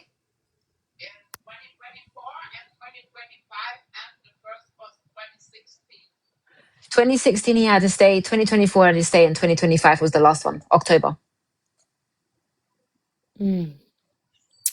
Sorry, I'm shouting at you. I didn't know he was married. That's his wife. He's been married. How long have you guys been married, Manuela? 4 years. Aww. They've known each other for 7.5 years, but they've been married for 4. Oh, she is my superstar. Like this woman has been holding me down. Robertson's case is an innocence case. Robertson's case, Mando, you know about Robertson's case, right? Yeah, it's a shaken baby syndrome case. Yeah, so he is an innocent case, and yeah, they're fighting. They're waiting for an answer actually from the court at the moment since the hearing, which we're praying that they do reverse his case and yeah. Even for him, do you get any compensation? I don't know, this is crazy because it's probably TDCJ and I'm probably asking a crazy question, but if you are on say something like death row and you get found that you shouldn't be there, do you get any kind of compensation or no? Yeah. Yes. So if you are found, Mando, I'm sure you know about this, but it's funny because James and I just spoke about this last month actually.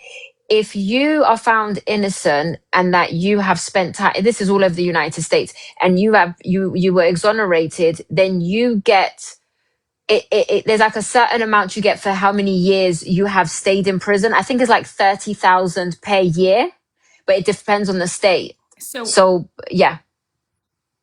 Wow, okay. I think so. When my brother was facing, before he was, my brother is in TDCJ, and before he was, closed and everything like that, basically how he was explained was he was told they would take what the minimum wage was for that year and multiply it as if he was working a full-time job, and that's what he would get compensated for. Oh, okay, yeah. Okay. For the amount of time that he spent as an innocent man incarcerated. I asked that because I can imagine that is a deterrent as well. They're not going to want to pay, are they? So they're going to want to do everything they can not to pay that out, which is sick. I went to go visit my brother this past weekend. Stop chasing the fame. Right? Like you've been talking about this forever or something. People irritate me so bad. I think there's easier things to do to get famous, really, than to do what she's just Than to done and be in traumatise this. herself for the rest of her whole damn life. Like, probably easier ways, but Do you know what? If it brings noticeable, no, I can't even speak English anymore. If it brings awareness to James's case, then listen, I'm gonna do anything I can to do it. And if it means being bashed and being cursed and being whatever, that's fine. Because look, I see people who are on social media for makeup and loads of much nicer things than I'm in, and they get slated. yeah. Is it true they go peacefully with it? No. Listen, nobody can tell me that somebody goes to no after what I experienced. No, no, no, no, no, no, no, no. Like, no. I was so shocked. I want to know why the room is green. I don't know. Apparently, they tried it's like mentally disturbing. They changed. Obviously, they take them out of their DR like their DR clothing and jumpsuit, and then they put them in these like a cat. And then they put them on like this very smart white clothing, and to make them like look angelic before they take their lives. It's so mind-boggling. Is the death chamber scary, or have they set the room? Guys, I don't want to like. There's no chairs. You're all standing up. Like literally, you're by the window. That's why they were saying my hands were by the window, because it's like a long room and there's a massive window. Oh, sorry. I'm on Wi-Fi, but I'm by the lake, and the lake is not the best. Like the signal is not the best. I don't know. I'm just walking around. The lighting is bad.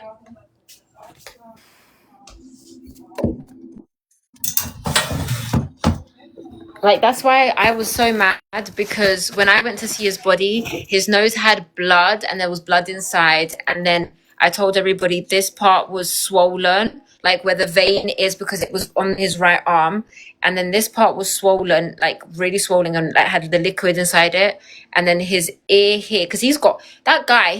I don't know. To me, he was perfect. His ears were like backwards, but he had bruising all over here and then bruising all over here.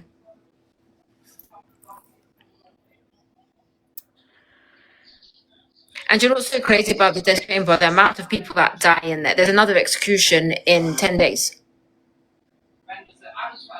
I know. And like people are all like, justice was served, and I'm like, he didn't do it. The person that did it is still here, just so you know. There was no justice, just in case anybody was wondering. It's Do you know, ridiculous. people forget legally, justice means to defend both sides of the courtroom. It doesn't mean just to defend the victims' families. Justice is to be fair in both sides of the courtroom. And that means and Mando, you probably know this, like, no, please somebody tell me how many cases are done according to the law in Texas? Without it being manipulated, without hiding. How many cases do you think are done according to the Texas law? Without manipulation, without cutting out jurors that they're not supposed to, without hiding evidence, like probably like Slim 1 to in a none. million. Yeah. Slim to none.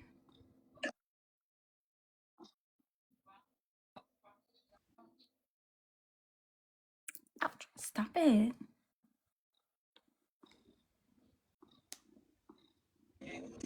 Yeah, I It's was so sitting crazy. with one of my surgeons Like every night. today, and yeah, it is. I could Yeah. not imagine how you're feeling right now.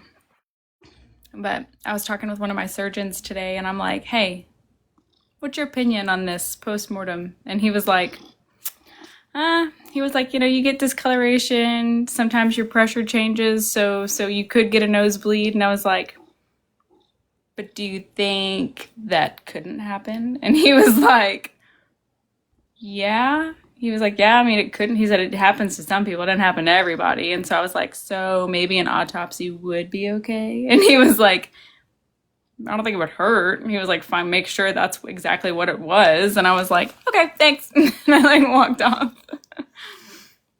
So I spoke to the TBCJ autopsy clinic, right? I spoke to the lady and I said to her, why don't they do autopsies for death row inmates? And she said, I've been here for 10 years and I've never known the answer why. And she assumed it was because there's a physician there already. And autopsies are usually done when there's no physician and somebody just suddenly dies. So still, in the death certificate, it says homicide. Reason for death in the death certificate, yeah, it's homicide. I'm surprised you don't know that. It's homicide. I asked the funeral director on Friday, and he said it will say homicide on the death certificate. Reason for death. Wow. I mean, it makes People sense. go to prison for homicide. I cannot. To then it be committed on them. How does the room look like? So you walk, it's like a long path. Huntsville's scary anyways. It's like a long path, and then you walk in, and the room, I can't remember how the room looks like. All I know is like a long room, and then there's a massive window in the front with red bars, and then you see everything inside. No, we'll never find out who administered it. Never, ever. That's going to be protected for the rest of my days. The only people that know is who works in there, God, and the person who did it. Wow. I don't know how you go to work that day, knowing what you're about to do it, and then go home, get in bed, and go to sleep. I've never met the guy. Are you hearing yourself? No, their face is not covered up until time of death is declared. Whew. Yeah. Do you know some people? There was one time I went to see James, right? And I was waiting to go through. And there was this young guy. He was younger than me. I think he was about 26, 27. And he was so excited about the fact that he used to work in Huntsville with the death chamber team. Like, he was boasting about it. And I looked at him and I'm like, do you realize what you're saying to me right now? Like, he was so, like, he felt, yeah, James was crying a lot. He felt so proud of himself that he was part of that team, because you get designated teams that work for execution days. Like, they're trained. That is so crazy. James just cried. James cried the whole time. And the craziest thing is he kept looking at the victim's family and he just kept crying and crying. So I kept telling him, like, because he could hear everything I was saying. And I kept telling him, look at me, because the most he was just so upset, so scared. And I kept telling, because I had made him promise before that same day when I went to see him, I told him, listen, you look at them, that's fine, but look at me more. Like, make sure your eyes are always on me, because I knew in what mental state he was in that moment. And he just kept looking at them, and I kept like, James, look at me, James, stop it. And then he would look back at me. But during the prayer, he really kept staring at them, and he just had like tears. Yeah, I saw him that day. He just had tears. Did the victim's family console you? I had no contact with them, but they laughed throughout the whole time. And like, they had drinks with them, and like, it was like going to the bar to watch a baseball game.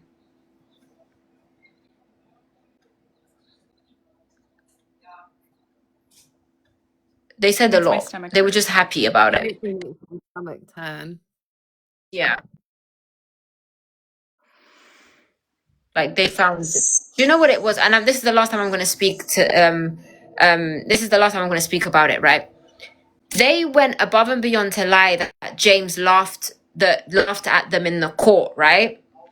And all of a sudden only two people in a room full of people, only them two saw him laugh, right? And James never laughed at them.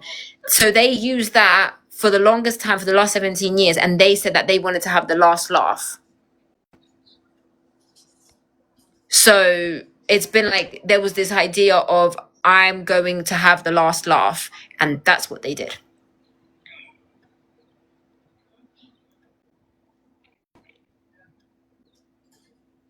I spoke to him until the minute he took his last breath. He heard my voice was the last person he heard. And sometimes I wonder, could he hear? Because when, like, sorry, because I don't want to show skin. He was like strapped up like that, and then he could only move his head. And he was facing me on the right. And as he was talking, his head went, he was like that, talking to me. And then all you hear is, ugh! And then he drops. So, like, that's exactly what he did. And he's groaned so loud because he was mid talking to me. So his neck jerked back and then he dropped. And then he closed his eyes looking at me whilst I was screaming.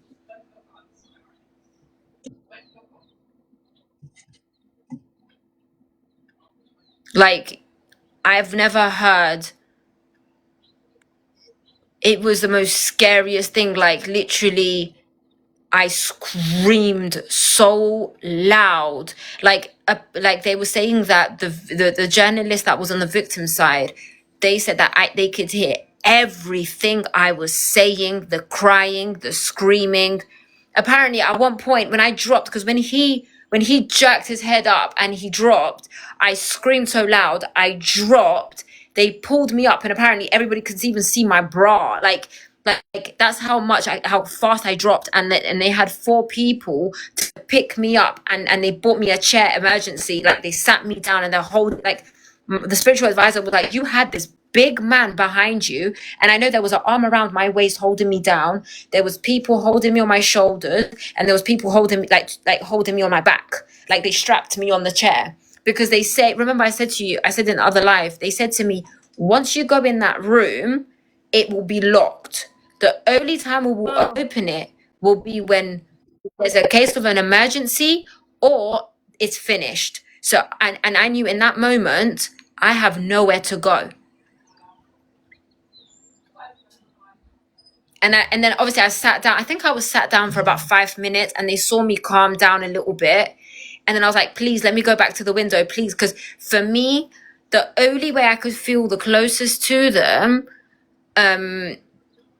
the only thing that is by me being on the window, because he was like probably, like, let's say, not even a meter away from me from the window to the thing. His hand was actually very close to the window. How long after the death were you allowed to hug him? 30 minutes later? Because I was screaming. I said, you better bring his body now. I got to the funeral home before he did. And then I started chasing after the funeral car. And then the police officers were holding me. So yeah, so once he goes unconscious, you have to wait for 20 minutes until he's officially completely dead, because it takes about 20 minutes for them to die. And I watched his lips go blue, blue, blue. His face started going bluer, and he's light skinned, but because he hadn't been in the sun for so many years, he was about nearly the same, like, skin color as me. So you could pretty much see it more clearly, like blue, blue, blue, and his face started going blue, blue, because he was suffocating. It makes you have a cardiac arrest.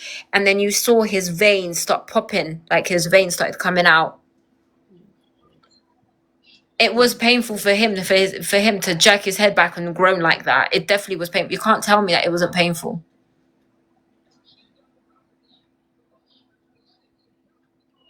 And it's meant to be humane and uncruel. Like, I don't know who sold him a dream. What was his last? Oh, what were his last words? I love you, Queen. And then he was trying to say something to me, and then that's when it hit him.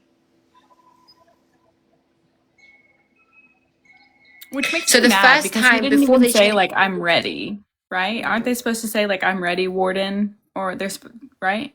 yeah, he didn't say it. He nodded. He But didn't he say did it. So Mando, he did it. So I don't know. Yeah, he did it. He only nodded it because he knew. Because I kept screaming to him, "Don't say it. Don't say it just yet. Don't say it just yet." So he just nodded at them, and he was trying to protect me in that moment, but it was too. So what he did was he nodded quickly, and then he started speaking to me to distract me. And then the whole like man the whole time he was trying to keep me sane, but he was so worried about me that he was trying to distract me, and I forgot about the nod because I saw him nod and I just didn't think into it too much because I kept telling him don't say it, don't say it, and then he started speaking to me, so I got distracted, and then that's when I saw his head drop, like jerk back. Yeah, he could hear everything. Everybody could hear everything.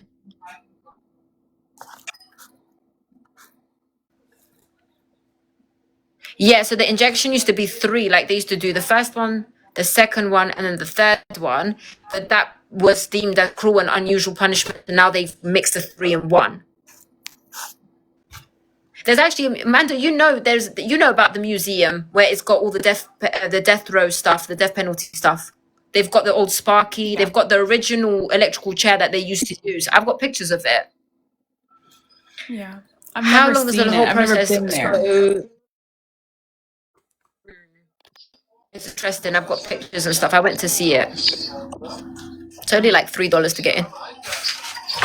And then I went to the Really? cemetery as well last year. I have a cousin that's buried in the cemetery in Huntsville. He died of colon cancer though when he was incarcerated. You know, I fell into somebody's grave when I went in there because they're like the newer graves. For some reason, they cover them in sand, and it was raining. And I literally, as I was on the phone to James at the time, and I stepped my foot, and next thing you know, my foot went in. I was like, Lord, take me out of here. I'm out. I'm gone. Like I ran. James was laughing on the phone because he was like, "Dummy, I told you to stop going further in." Because I kept telling them, "Oh my God, babe, like it's all sand. It's all wet sand." And he kept saying to me, "Just go back. Like stop being silly." He was like, "I don't want you to fall into one." And as soon as he said it, my leg went in. No, God forbid he be buried in Huntsville. They suggested it, and I said no. They've been under you guys. You guys, like, I'm not allowing that. That's not possible. Yeah. No, they're releasing him to me. I think some people, their families choose to have them buried there. Like my cousin, for example. I don't know. I was only like 16 or 17. I was 17 whenever he passed away. And I don't know why they didn't choose to have him taken home. But I will say, I remember the casket and I remember him, and he's like 6'2". He's like a big dude, and they have him like in like his, I want to say it was a blue shirt, like a blue button-up shirt. And his dad might have taken that, I don't know. But the casket was like handmade, like they made the casket. And it was like pressed wood, and it was lined in blue jean.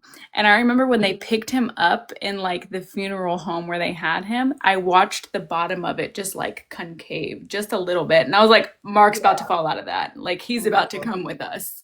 And he didn't, luckily, but yeah, and then they took him to the cemetery there. And I heard another story that it's the person that got executed back in January. He was quite tall, and the casket, his parents wanted him there as well. I believe it's because it's either free or it's cheap to do it. Unless you go to another place. Yeah, it's free. So a lot of people can't afford it, and a lot of people don't believe in cremation. I didn't believe in cremation because I've never seen anyone be cremated, but he wanted that, so I'm giving that to him. But and they say that sometimes the caskets don't even fit the people, like the inmates in there, so they're like completely. But somebody just said that the inmates make the caskets. Yeah, they're made there at I was able to the unit.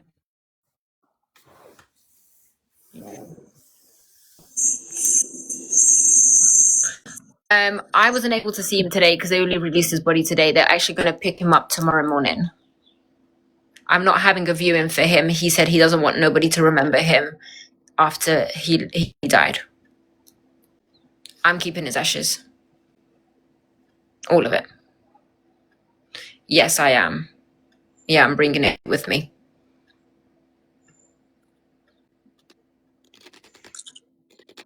Yeah, no, James didn't believe in separating his ashes. He found that weird. I don't know. He found that weird. He was like, I would never do that to you, so why are you going to do it to me? I didn't believe in it anyways, but...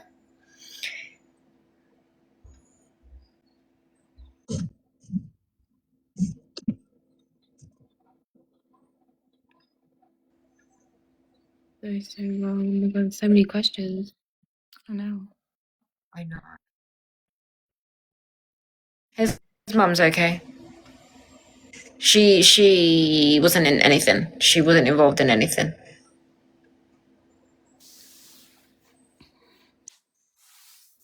He was executed, yes.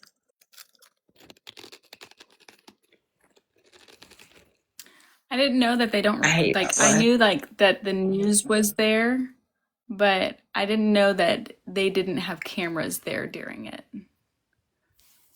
So it's strictly That's all why of they just like what they say against yours. Yeah. And that's why apparently it caused a massive debate about like why they were saying something different compared to Dallas Morning News, and also what I was saying, because Dallas Morning News was matching to what I was saying compared to what the state was saying. Yeah. So the lady said to me, oh, the two ladies behind you, they're there to write things to make sure that nothing goes wrong with it. But then I'm like, you've just come out to lie. So for all I know, you can come out and say whatever your heart's desire, because you know you can get away with it, and it will be my word against the state. And the state's, who am I taking to court? When the state media saying they're going to back her up either way. But you could see when she was being interviewed, like you could see she couldn't have answered properly. She was hesitating to answer, and then she would just lie. Yeah. She kept umming and ahhing when people were asking her. She was like, Yeah.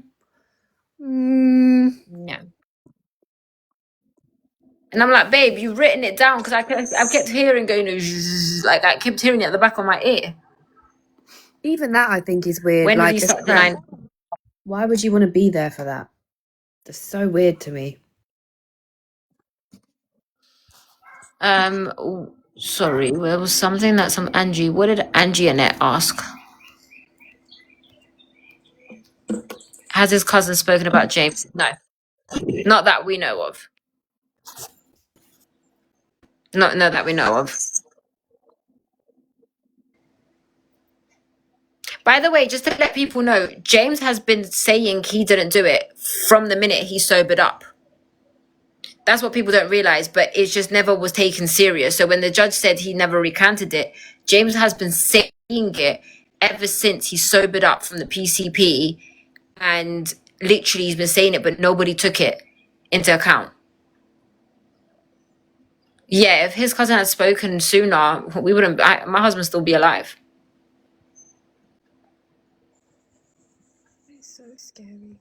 And do you know how many times James's lawyers kept going to see him and kept saying to him, listen, speak the truth, like speak the truth, like the DNA and everything. No, like it is apparent you did it. And he's like, no, it's fine. No, it's fine. No, it's fine. And then as soon as he got a date, he spoke up. Do you know the craziest thing about James is James did not get angry that easy. James was such a forgiving person. Like, but he would never speak to you again. That's one thing about James. Like, James never held grudges against people. But James, you would never hear James's name again. Like, you would never ever speak to him again. He would just cut you off. What's the matter? What's he growling at?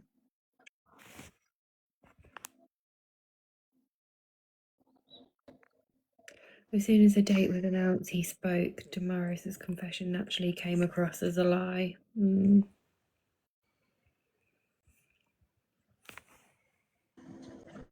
He didn't speak to his cousin. Like, it's crazy. Like, he hadn't spoken to his cousin in over 15 years. And they were in the same prison. for majority of it, and then he got moved. People don't understand. Like, if you watch Dr. Phil, the one that we did with Dr. Phil will tell you there is a very high percentage of people that falsely confess, but it's the jurors that find the hardest to believe, to believe that it was a false confession.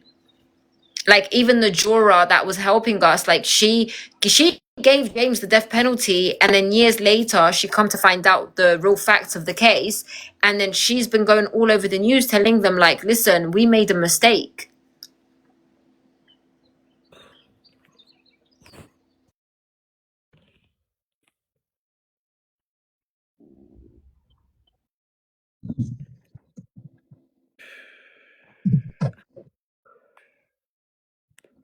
What am I feeling towards the confession? Damaris's confession. So this is the thing, right?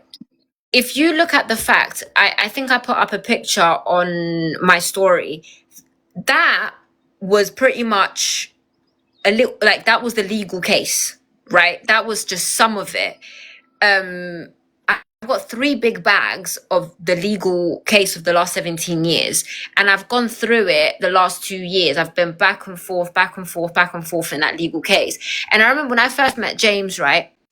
James, after 6 months of me being with him, he told his lawyers to send me the transcript and everything from that case, and I received it. And when I read through it, I'm like, because me and him never spoke about the case. Like, we spoke about it, but we didn't speak about it fully because you're not allowed to. And when I read through it, I'm like, am I seeing right? Because everything on the case was Damaris's DNA on there, Damaris's DNA on here, Damaris' DNA on there, James excluded, James excluded, James excluded. And I'm like, why is people not talking about this? And then when I spoke to the juror that gave James the death penalty, and she went to visit James, she told me and James in the prison, she said once we saw that video, like, once we met the prosecutor, he said, look, I've got this case already, just give him the death penalty, that's it, like, don't worry about it, I'm gonna and then they told her, you're not allowed to take notes, you just give him the death penalty. And that's what they did. And once they saw the video, the false confession video, they couldn't unsee it. Like, they were just looking at everything. They ignored everything else.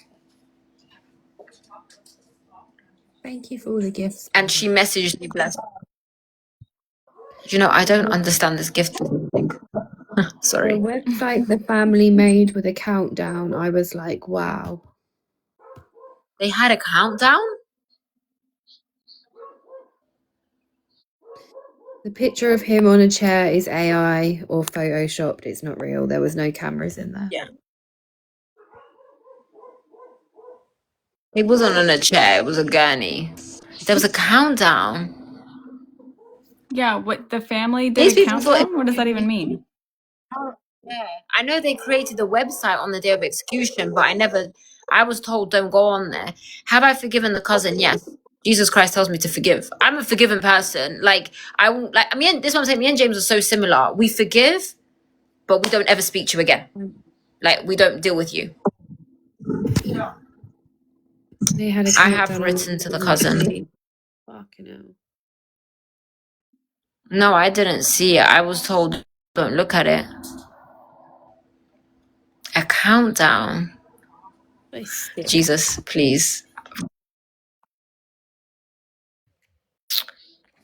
His attorneys that was with him up until his death, 11 years, but the first 6-7 years he didn't even have an attorney.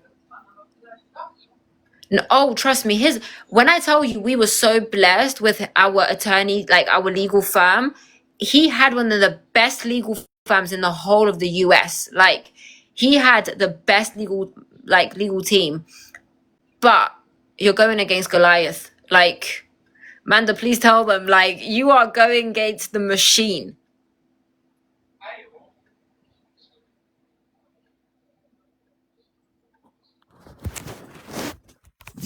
Yeah, it has like the I don't know about the other cases, but other jails, but Polensky unit have like this thin, long window. When did I realize? At 4 o'clock, I realized, because that's when we were told that Greg Abbott wasn't calling anymore. You know what makes me laugh when people keep saying this? Lord, let me never find a love like this. Nobody's asking you to go and write to somebody that's on death row, babe. All right? Nobody asked you to do that. Nobody also asked you to come in here and stay in here and watch this. Okay? So there's two things that nobody's asking you not to do.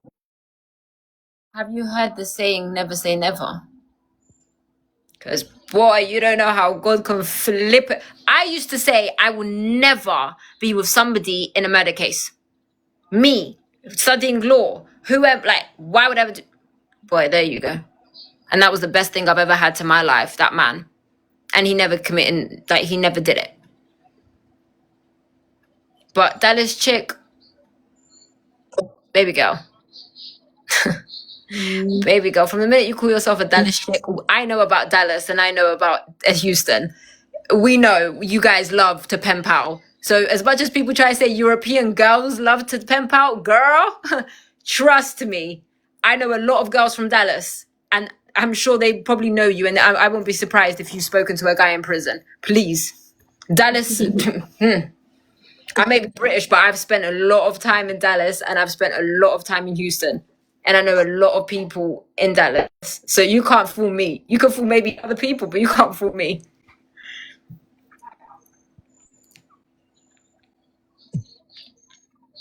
Really sad. What do you ever want me to get? No. No? Huh? I didn't hear. He said no. You said, would he ever want me to get married? You said no. Yeah, he said no. We both said no. We both said no. He said no. I don't want to again. No, I would never get married Hell again. no. I can't. I've actually told Do you know I've what? told my friends that if I pass before my husband, that they need to start a horrible rumor that makes women not want him at all. Like, I don't want people to want him. He had herpes. Do you know what? Twice. You don't want to go Why? there. So do you know what? So were you married before James? Yes, I was. Oh, royalty. Oh, that's one of my best girls from. She knows where she's from. I'm not gonna say it. Yeah. So what was I gonna say? No. So this is interesting because James and I had this conversation for a long time. And one thing I said to him and he said to me is, I don't want any other man to ever say he had me after James. I just can't. I'm too prideful like that. Like, I can never, ever, I can't, like, I kissed my husband and I don't want anyone else to ever say they kissed me after or touched me after. What was his last words to everyone? Oh, I can't read it right now. It was about revolution. Let the revolution be televised. He wanted that. I put it up. So actually, his last words are on the story because he left a letter for me, for my daughter, and then for the people. James has never been married before. No, he never believed in marriage. Someone just said in Albania, no one will ever touch you. Oh, honey. Oh, honey, finding a husband or a wife is not hard.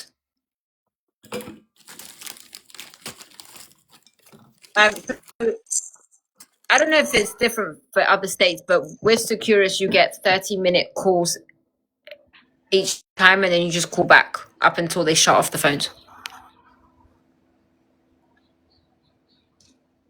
So you're going to say single for the rest of your life? She's not single. She's married. 100%. I'm always going to be married. By the way, you don't get divorced once your spouse dies. You stay married unless you change that yourself. So I'm always going to be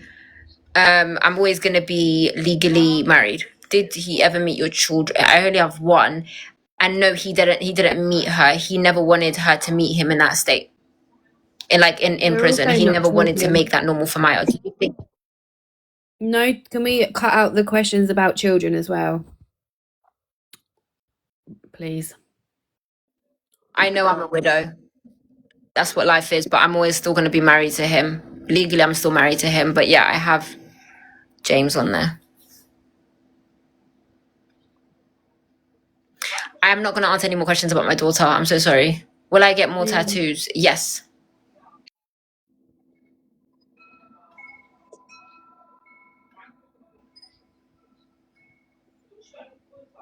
The letter's on the story, so it's 2 seconds. Let me just get the letter for the people that he wrote for the people.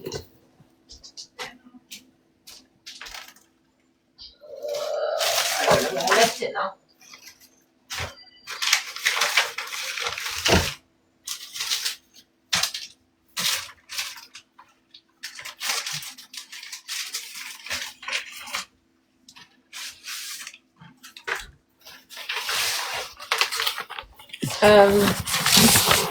The letter to the people is this one.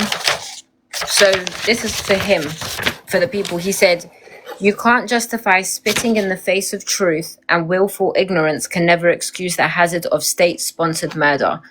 God judges we shouldn't. So if you care to tell anyone, don't allow the death of my innocence to become just another talking point. If I can't breathe, you can't breathe. And if we die, then you die. Be a motivating factor to push the limits against systems of injustice, because if we don't change, then it won't change. So if you care to tell anyone, let them know that I stood for peace, love, and light. In the name of Yeshua, God bless." That was his last letter for everybody. Oh, thank you. I just saw something Queen Emmy. I don't know what they just said. Somebody said to get a Queen Emmy tattoo. Queen Yes. Emmy or I love you in his handwriting. Yes, that's what I'm gonna do. He wanted to get, because obviously you can't get tattoos in prison, but he wanted to get Emmy written on his marriage finger, and then he wanted his back to be tattooed about how we, like a story of for us. They found him guilty because I guess once you're in the system of Texas, you'll be found guilty for breathing at this point. Yeah. That's why I say, do you know what's crazy? Because like in Texas, if you're a general population and you're doing well, you are allowed to freely move around the prison. And every time I would see them, I would tell them like, please take care of yourselves and get out of here. Like it's you don't want to be in a Texan prison. Like mass incarceration in Texas is a thing. Like just Polensky unit, they house just under 3,000 people. That's not normal.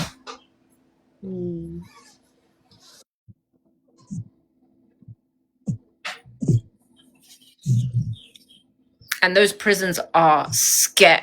Like general population is actually scary. Like Manda probably can tell you, general population is not like death row is actually very calm. People make death row look so scary. You know, like officers beg to work on death row because it's so quiet and it's just so. They say it's got the best AC. It's quiet. Like the guys don't cause no problems. Like it's easy. General population. Look, there's over 50,000. And I think we have the most inmates in the U.S. But I mean, we're the biggest, so I try to take that into consideration as well. Like Rhode Island compared to us is hilariously small. Yeah. Some general does have AC, some GP or general pop, yeah. But I went to go visit my brother this weekend, and it's just like pulling up. My kids get scared, like they hate it, and I'm like, it's horrible. It legit looks terrifying. But he's in the second oldest one. He's in Clemens, my brother, and that one was built in the 1800s. Yeah. It's crazy. Yeah, some prisons are super old. Polensky is actually quite refurbished. Polensky is not that old because they refurbished Polensky. Yeah. I don't know. It's crazy. Like you hear so many stories. Like apparently, only this year there's been a lot of ending life unaliving in the Texas prison system. Yeah. Glad to know they are scary. I know a PDF file. Head in there. Oh, you're talking about it's Tanner Horner. His case is crazy. He's pleaded guilty anyways. They're just waiting to see if he's getting he's getting life without parole or the DP. That case is wild, and that's huh? Yeah. He's in. He's actually in court with Dallas Fort Worth. Listen, if he doesn't get the DP, I know we're all screaming abolish, abolish, abolish. If there's any case that I have heard that I wouldn't mind so bad somebody sitting on death row, it would be somebody like him. Yeah, it's in Fort Worth. That is Jesus. The Tanner Horner case, if you're from the UK, you may not have picked up on it, but it's the FedEx driver that picked up Athena Strand and subsequently sexually abused her and then unalived her. But yeah, he was a FedEx worker and the little girl's name was Athena Strand. Bless you. You have a British accent. I do have a British accent, but I used to live in Michigan and my phone is American. I'm on an American plan. So my social media shows me American news and TikTok. I'm not on the British side of TikTok. I'm on the American side still. So yeah. I don't believe he's getting the death penalty, by the way. No, if I he don't went to believe he's getting. if he went to trial, they would probably push for it. But I don't think he's going to go to trial, is he? He took a plea. I think he took a plea deal. He pleaded guilty, but they still have to decide his sentencing, his punishment phase, which they're going to do now, and it was between death penalty or life without parole. But it's not similar like some other states. If you plead guilty, like that guy that unalived those 4 students, once he pleaded guilty, he got LWOP. But in Texas, they still wanted to hear the evidence for them to have the punishment phase. But I don't believe he's going to get the death penalty. Why? We'll find out tomorrow morning. Yeah, we find out tomorrow morning. The jury's still deliberating because, yeah, if he doesn't get the death penalty, I know it's going to go wild. I know it's going to go wild because especially with James's case being so close. So the only reason I can think that he wouldn't get the death penalty would be because he's going to get offed in there anyways. Like, it's cheaper just to let the other inmates do it instead of the state of Texas pay for it. Put him in GP, please. Thanks very much. They will get him to an area with no camera, quick, fast, and in a hurry. The Athena, the actual abduction, if I'm correct, was 2022, but it's now only coming. But it's really? now. That's how long ago it was? I believe it was 2022. I believe it was, yeah, 2022. And it's now only becoming like a thing.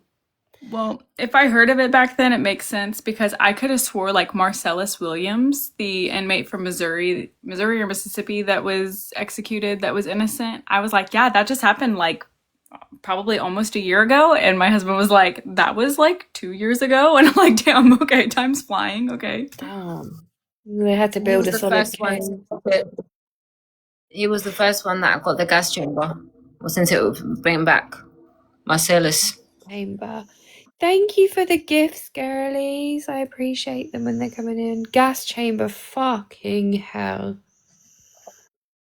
Well, there was an inmate, I don't know where he was, but he had a pacemaker and they didn't turn it off. Oh, so they started to give him the injection and then his heart stopped and then the pacemaker kicked in and was like, let's get it going. I just saw someone join and I didn't click on them in time and I know he's about to talk smack because he's on my main profile. Because this is my backup account. He's on my main account talking smack in a comment of a video that I made. Somebody asked about race. Does racism still exist in the system? The system is racism. Mm-hmm. 50% of wrongful convictions are Black. It's ridiculous. And poor James, his jurors, like from what I've read, was primarily white. You know, like not 11 white, 1 Black. And Yeah, the African American was brought in last minute because it was all white, and they initially had it all white, and then the judge was like, hold on, you're about to give us a Batson case, and then they put a one African American. And then when I looked at his background, he had been in 2 different capital murder cases before, but it's just that he didn't get to the punishment phase to give the death penalty, and that he actually knew the 2 journalists, Sean Rabb and Steve Pickett from CBS and CNN, and they would go into the same church. Pete, that's what I'm saying to you. People don't know stuff that I know. Like people just went based on the interview that he did whilst he was high and suicidal and taking and using his loyalty for his cousin. Like, people don't know what really happened in the background.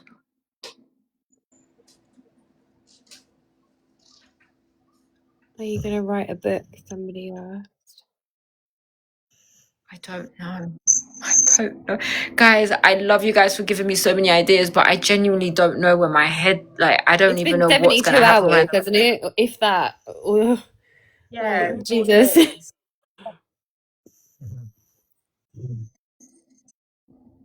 Let them know you appreciate it. Thank you for the gifts. I do appreciate it. So they won't put him out with anesthesia first really because do. Texas is too cheap. That would cost money. It costs $1.3 million to execute somebody. $1.3 million.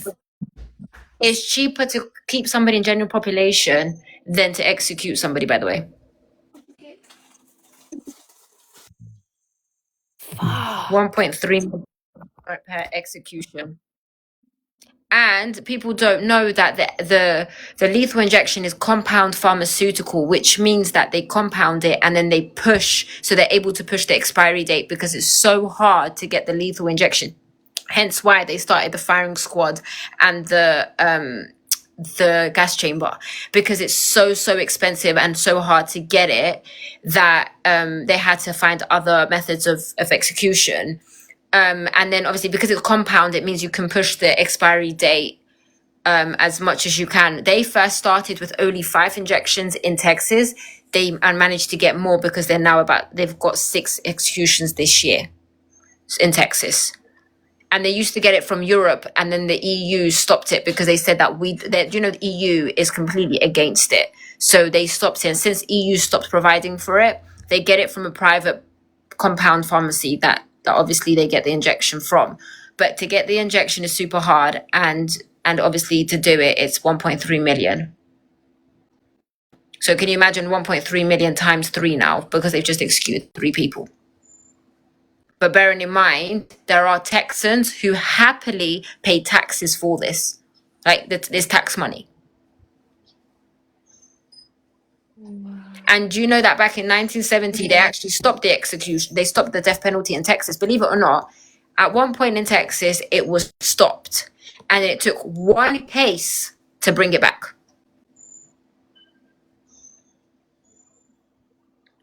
Whoa, That's when people say to me, you don't know Texas law. I'm like, guys, do you guys realize I studied Texas law more than I studied public law in the UK?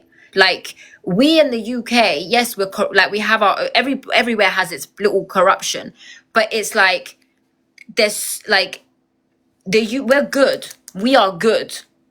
Like, we are good in terms of human rights in the UK. In other countries, God help them all. What was the case that bought the there was one case, let me see. I was going to say this as well for the people that are commenting in the comments saying, oh, lucky she was able to say goodbye, unlike the victim's family. Do you realise that this woman did not commit a crime? Okay? This woman did not unalive anybody. This woman didn't do anything. So for you to put your passive aggressiveness onto her is wild. And this isn't It was about called the victims' families, because of course everybody in this box has empathy for the victims' families. We understand that there's lives that have been taken. That's without a question of a doubt. We are raising more awareness on what happened to James's cases, wrongful conviction, and the DP. Okay? We're not asking questions about her children. We're not doing anything like that. Now we can continue in peace. Okay, thank you for my TED Talk. So it was a case called the Jurek v. Texas case that brought it back in Texas, the death penalty. And by the way, he did not do it. So they believe that the death penalty is a deterrent to murder, capital murder, but it's still going to happen. I'm so sorry. It's still like we're in the middle of a death penalty case right now. So it's never deterred crime. This idea of we're going to get rid of the worst people of the worst. General population actually has worse people than death penalty does. Like the death row does. Like you have mass murderers in general population that still continue to do it whilst they're inside. And then they say, oh, but James said this and James said that. He was... It's not even, it's High played a part, but like the loyalty also played the big. I used to be so annoyed at him. I used to be like, why would you take a blame for somebody? Like I always knew it. And it's like, it's crazy because he always said to me, I wish I never took the blame for him. Like, I wish I just kept my mouth shut. I wish like he was just like, I was in a bad mental state and people don't forget James was suicidal when he was young because of the suffering that he went to. James actually tried to end his life like probably a month or two before. And then you have to remember sometimes we have to make awareness to suicide because sometimes people can't do it themselves. So they kind of hope that someone else does it for them. Like suicide doesn't always happen that you do it your own. So there's so many factors of how that interview happened. It's not just a simple, oh, I did it. Like there's so many and you can see like when Steve Pickett calls him son, he breaks down and he walks away. Like, and then when he says well, how was your life? And he says, hell, HELLL. Like do I believe he was guilty? He wasn't guilty of murder. He wasn't guilty. Could we have said he shouldn't have been at the robbery? Yes. And he always took accountability for that. Like, that's why he apologized and said, I should have never been there. And I wish I could have stopped it. But it happened so fast, I didn't expect my cousin to do it. So, like, because he was high, he doesn't remember what happened that night. He doesn't. Like you, no matter how many times you can sit down with him, he did not remember. After 3 days of 4 days of when it came out of his system, he saw himself in the interview and on TV. And then he's like, what the heck just happened? Like, he did not know. Did James have a hard childhood? My husband was bathed in bleach. If he was naughty. Like, if you heard his story, it was like, I can't even speak about his story. That's how bad it was. Like, it was, yeah. Thank you for the gifts, girlies, and the follows and everything. The more follows, the more likes, shares, and everything that we're talking about, the more awareness that we will raise. And that's what James wanted. That his very last words were that.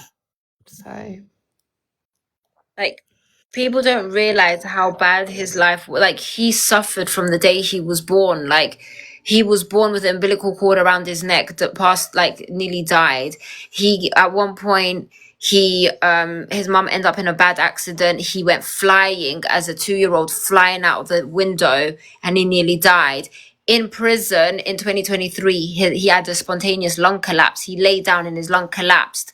Like, and I'm not even going to speak about the stuff that his grandma did to him, how he was abused and how his cousins abused him and how his brother abused him. And like, and how he was not allowed to drink water or eat food, and how like his cousins used to sneak food through the window. He would be locked in a bedroom for days and days on end. And like you don't understand how many people I've spoken to without even speaking to him. Like I went back to where he grew up, and people from different walks of life that didn't even know each other were telling me the same story about how he was abused.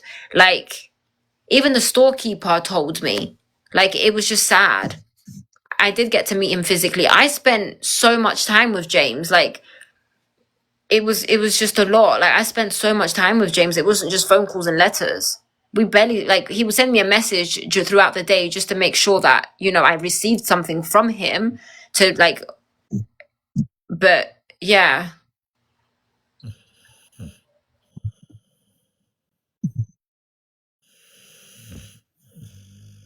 Like I spent a lot of time with him. No, no, they weren't involved. Who is asleep? Oh, that's sleep. Give it to me, I'm trying to please. flip her ears so she's not snoring, but she's not giving in.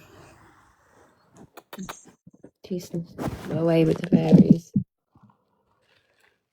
She's well asleep. Family showed remorse. She's letting me put my finger. She is knocked out. Look at her. Oh, Yeah, she's gone. She's asleep. you're gonna.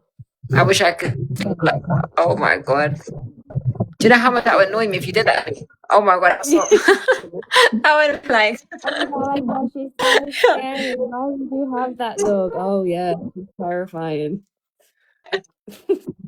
She's just like out of it. I wish I could have to sleep. Chilling. It's 8:17. Yeah. Detroit In the Diamond. evening. This girl is actually from the DACC. She's from the Detroit Rescue Center. She's from Detroit. She's from the 313, this girl. So she said, hi, Detroit Diamond. I made it out the hood, baby. You made it out. You got free OF go. Stinky. You. I'm still here. Thank God I made it out as well. I used to live really close to Detroit, like in Canton.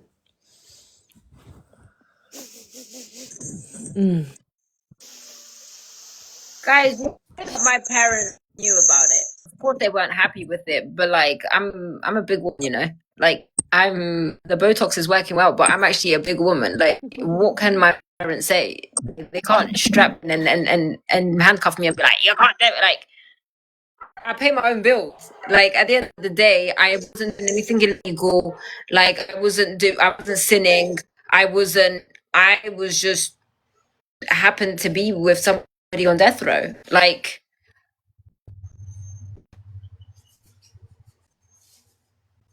No, you can write that in nobody. capital later. I know who that person is. They've been I off was my just about to case. say. Like you don't know people's families. Like I was married to a man that was in prison. My family didn't give a damn. How about that? They even went on my TV show. How about that?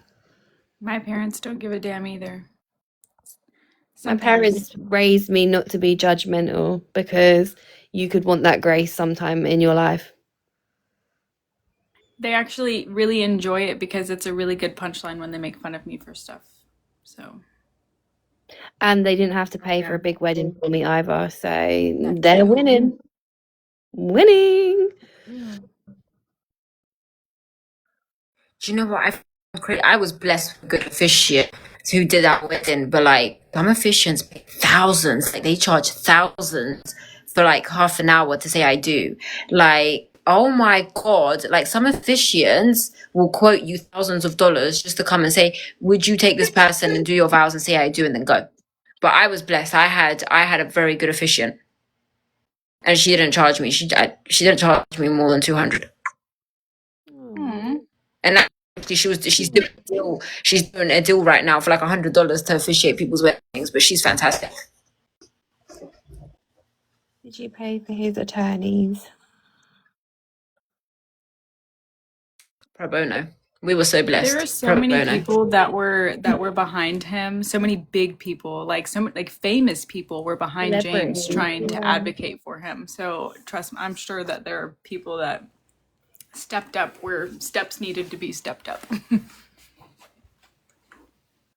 Yeah, we were so blessed. That's why a lot of people were so shocked that he didn't get a stay. Like, so many people, like, people were waiting for him to come back. Like, he didn't take his execution, like, loads of people didn't take his execution serious because, like, surely he's coming back. When it happened, everybody was like, hold on a minute. Like, Governor Abbott had over 10,000 for short calls, emails, voicemails. Thank you. Guys, like, I hate it. Like people actually, do you know what's so crazy? Like, people want to, like, put you down so bad. But do you know the two things that they keep coming for me for? Oh, your daughter and your husband. And, like, guys, if I've seen the exit, if I saw my husband be killed in front of me, there is nothing in this life that you can say to me that is gonna hurt me. Like, I think you've probably James gone through one of the truly most believed traumatic things ever. I don't think I can think of something more traumatic than watching the person that you love be deleted, you know? Like, the hell? There isn't anything worse in this nothing in life. this world. Nothing in this world say to me that will affect. Like, I know the truth. I know the realness. Like, keep on saying what you need to say, but it's not going to affect me because, listen, what don't kill you won't hurt you. And that's that saying. I never used to believe in it, but now I believe in it. And also, Now I I like truly to believe make in the it. trolls aware. Although you like to comment and leave nasty comments and troll comments and all these things, what you're actually doing is bringing more awareness to James's name, because all the engagement, whether it be negative or positive, it's all the same. So thanks very much. And the more negative comments you leave, the more that it's going to be pushed onto the algorithm for way more people to see. So actually, you really help with the negative comments as well. So thank you for that, I guess. James did try to fight for his life. Like, James did try to fight for his life, and he always told me that once. And as he was giving up, I came into his life, and then he always said to me, like, finding, like, being with me and just the way our relationship was, it made him fight even harder. And this is me being, this is why he said my promise still stands in his last statement, because he promised me he was never going to leave me, and he will not die. And when we was getting, like, the day before the execution day, he cried to me and he said, I'm so sorry I'm failing you, I'm so sorry I'm failing you, like, because promises was so big to us. And one thing that people don't understand is he really, really, really loved my culture, being a Kosovan. Like, when I mean, like, there's this thing called Birsa, which means promise, right? And he took that super, super serious, because he never had a culture to grow up in. He never, he didn't have some sort of stability. And for him, me being Kosovan and showing him how much we are culturally, he lived by that. So when he made me the promise that he was gonna live, and it came to the day before the execution, he cried and he was like, I failed you. You know, we make promises and we never break them. And I was like, no, because you fought day and night to stay alive. And you, like, sometimes not all promises are kept, not because you don't want to keep them, but because life doesn't let you keep them. But yeah, he fought so hard. He just kept saying, like I said, he just kept saying to me, I'm not ready to die. I have a family to take care of. I have things to do. And he didn't want to leave me. He didn't want to leave me in this world alone, because he knew I was by myself. He knew that I didn't have family. People don't know that I grew up in care. Like, people don't know that it's just me and my daughter. People don't know that I run the show in my household. So it's like, and he didn't like that. He wanted to be the man. He always spoke about being the man, taking away all these responsibilities away from me. Like, He kept saying, even if I go general population, that's fine. At least I can work and send you whatever little money I have just to provide for you. Like, he always, like, look, he organized therapy sessions before he left me. Like, it's stuff like that he did for me. Like, so tomorrow is my first therapy session, and like, he ensured I'm going to be good. But that doesn't bring him back, because I said to him, no finance, no gift, no nothing in this life is going to be enough for me if you're not here. He died last Thursday. 30th of April. Funny enough, with my parents, I spoke to my dad the day before I flew here for the first time in many years, and I told him everything, and he was like, look, I can't tell you what to do. You're a grown woman at the end of the day. Like obviously if you was younger, I would have told you no, but I can't stop a woman that's big who pays her own bills. Like, we had unlimited visits for the last 3 days and calls. Was he at peace with what was happening? He had to be at peace. I think the peace that came to him was the fact that he was in Jesus Christ. That was the peace, because for him was like, I'm in Christ and I'm going back to Jesus. But did he want to die? No. He was very vocal about it and how scared he was. He was just in denial. Like, when I went through his Bible, there was places that he would like underline where God speaks about giving, like Jesus spoke about redemption and spoke about giving your life to him, and how God will renew your life and stuff like that. So he truly believed that, like, he always said, I want a testimony of what God can do to people like me. And yeah, he didn't have he had a pastor. She was lovely. She's fantastic. The pastors about the situation, because how difficult is that to be for them as well? Like, because that must go against their moral compass as well, surely, and execute like a. She said, okay, I have a patient. That's one I'm gonna ask him, because I want to know. Like, where do you stand with that? You know, obviously you want to be with James, but that must be so morally compromising as well. Yeah, so she broke down at the end, but she said to me, do you know what's so crazy? I wasn't responsible for the way I was acting, but she said to me, she was so focused on me. She said to me, at one point, I wanted to break the window and take you, like, and hug you, because I could not see you the way you was. And she was like, so she stands right on top of his head. And bearing in mind, all pastors, whatever spiritual advisors they always have somebody holding them, so they can't do anything. So she did not, and they put her at the top of the head. So she said to me, I couldn't see James's face, and she was only allowed to touch his shoulder and pray for him. So it's like she was struggling with it. Yeah, the pastor, she was struggling with it. And as soon as they declared him dead, she dropped and she started crying, and they had to take her out. And I'm not going to lie, she's struggling with it at the moment. Like, she is really struggling with that at the moment.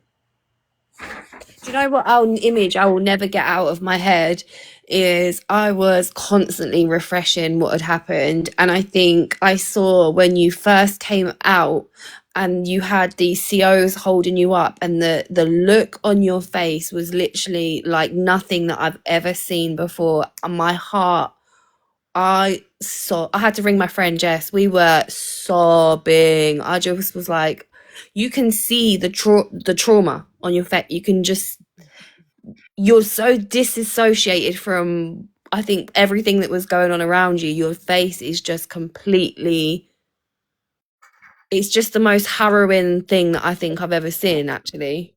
It was horrible. Wow. Nikita just came out today, give you his stuff that he had with him in his cell. Oh, thank you so much. Boy, do you know what's so funny? Like, not funny, but like, see these CEOs, Mando, do you know, every time I would go there, I would have my heels on. I always dressed up for James. I didn't care. Like, I always dressed up for my husband. I'm not gonna lie. Like, I think when they saw me today, I was wearing the same thing, no makeup, no nothing, in sneakers. I know they knew she's messed up. Yeah. Like, but Nikita, she said,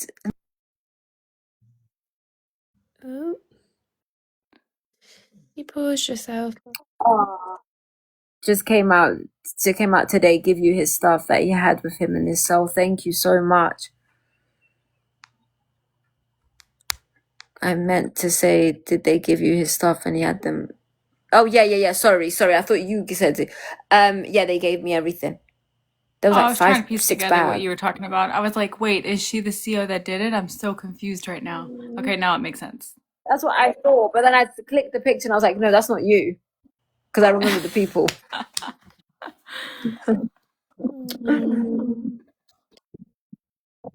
I miss James. Missed. I'm not. Who's that? I met him before. Daddy's princess.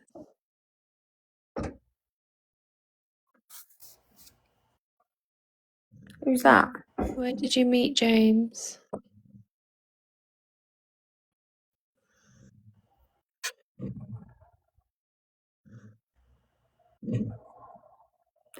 The prison staff, I'll be honest with you, some did everything they could to bully me. Like when I tell you they found any reason to try and get me banned.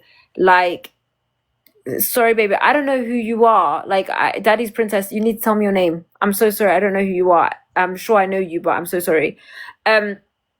Some CEOs, when I mean they made my life hell in the beginning, like, it came to a point I had to go have a meeting with the warden. And then some, they became family. Like, they became family.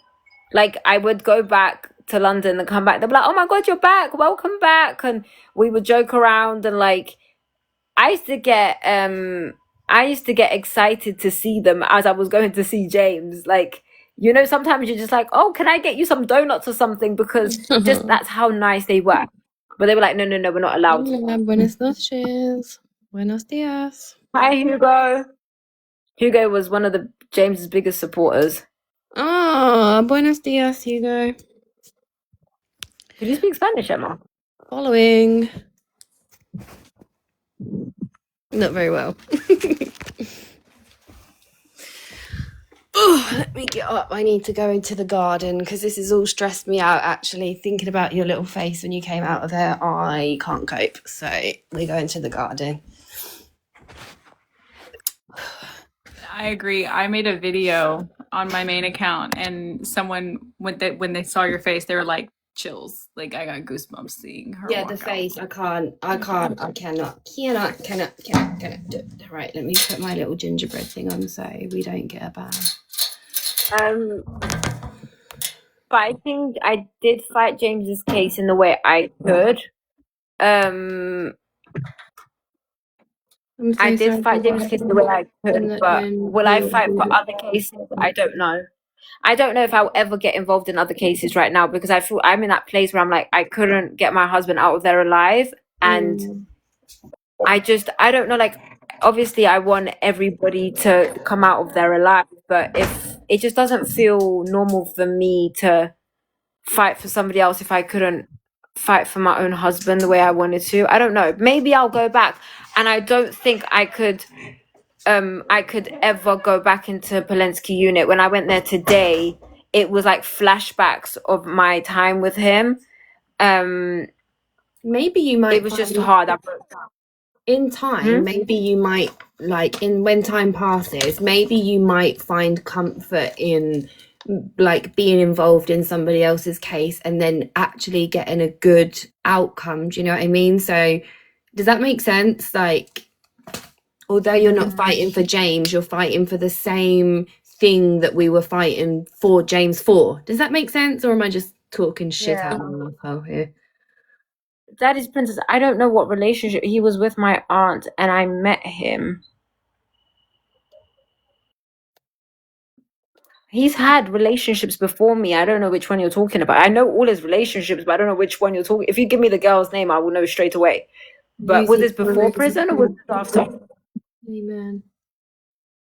Yeah, for sure, royalty. That's what I'm gonna do. I don't think I'll ever step. It doesn't, like, today I was thinking, like, can I see myself sitting down in death row visitation and talking to another? It just does not feel right. No. It genuinely doesn't feel right. Majesty. He was never in a relationship with Majesty. They were friends. What is guys, please, one thing I'm going to ask you all, please don't make this messy. Like, my husband's dead. Like, he has had relationships previously. That's okay. I have had two. That's like, it doesn't hold me back, you know? So it's like, we've all had previous relationships before our husbands and they've had it too. I'm not, like, I just saw letters from previously. Can we keep out prior relationships, children, and asking about how we feel about the victims' families? Because that goes without saying. Obviously, we have empathy for the victims' families, but that isn't the discussion that we're having. This woman has just lost her husband literally 72 freaking hours ago. Can we not troll? Like, it's a bit sick, if I'm honest. It's annoying because some people try to bring up his previous relationships. I know all his relationships. Like, it's not that deep. He's had relationships before me. He's human. Like, I'm not the only woman that actually was in a relationship with him whilst he was in death row. You know, I just happened to be the woman that he married. But it's just the fact that everybody has relationships. Why would I hold a grudge against my husband for having like, he did not know I even existed before me. So what am I going to say? Oh, I'm angry at you because you had a relationship before. That's mad.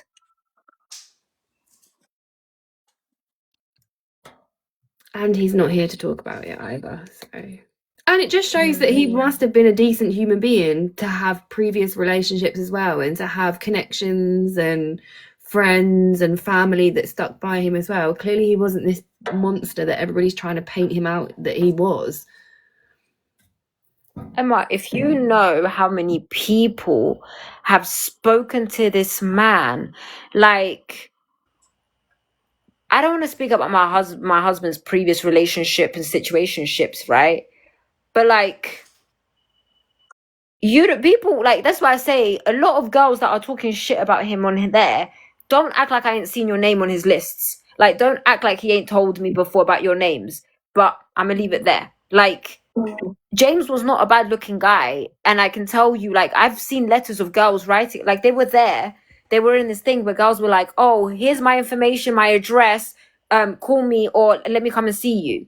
It doesn't work like that. Like, but and I was laughing at it because obviously he had told me about everything. So it was just like, damn. And all I kept saying was, James, I wish he was alive right now so we can gossip about this. Like, like, we would laugh about it. Like, that's how he was.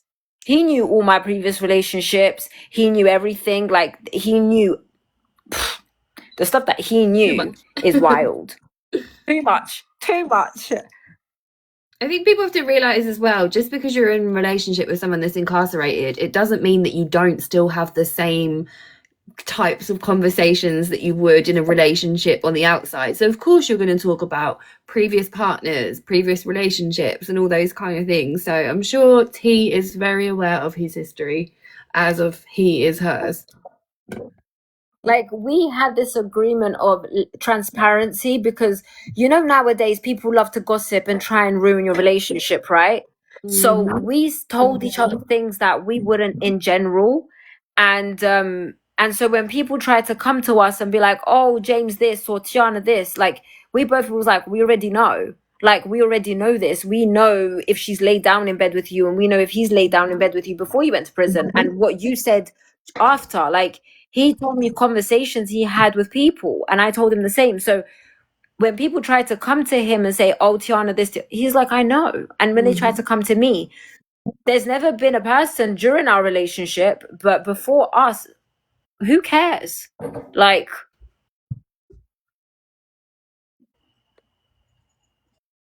it just shows you, no matter how much trauma that he went through as a child and the trauma that he went through, like, in his adult life, he was still a loving person.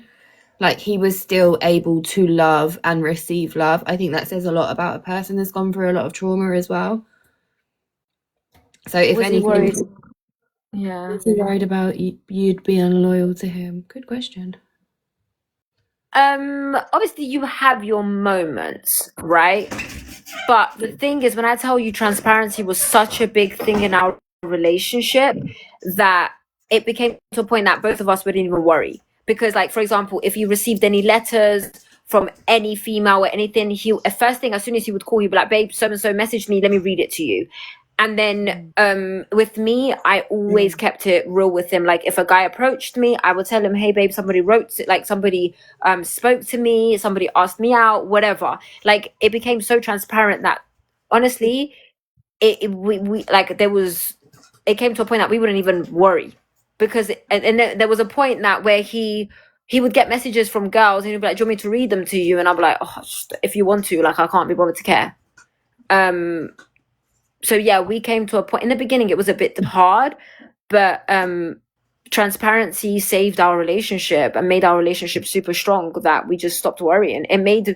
I have never, like, it's weird to say, because you would think that a relationship in prison gives you a lot of insecurities. It does, but we had discussed this from the beginning, because that was something that we said, if we don't have trust in this relationship already being where we are, then it's never going to work. And we worked so hard to ensure that we both were very transparent with each other. It didn't matter if it was good, bad, hard, easy, we had to say it. And you just come to a point knowing that the person will tell me regardless. Yeah. We made it. And that man loved. Yeah. You were his whole entire world, like literally his whole entire world. I've said it before. I think you did such an amazing thing for him, because in his final moments, he was never alone. And all he knew at the end, towards the end of his life, all he knew was unconditional love, which he'd never experienced his whole life. So I think that is such an incredible thing that you have done for somebody else. And when people are throwing around all these trolls and hating and stuff, like, you did it for fun, like, what? It's so much deeper than that. Like, it was it's crazy, because Robert Robertson said to me the next day, he said, you know how obsessed he was with you. Like, all he spoke about was my wife, my wife, my wife, my wife, my wife. Like, he nobody was ever allowed to mention, like, you know, like, guys like to speak about each other. And he told everybody, don't be mentioning my wife's name. And it was just, yeah, he was so proud to be married, bless his soul. I told you he made a ring because he wanted to show everybody in the prison that he was married. Like, I think that's beautiful. it was just I think it's beautiful. his vows. I found his vows that he wrote to me as well, and like, he went above and beyond to always make me feel that he was available there for me, no matter what happened. So sad that his family didn't come. He told his family not to come. He told everybody, stay where you are. I just want my wife.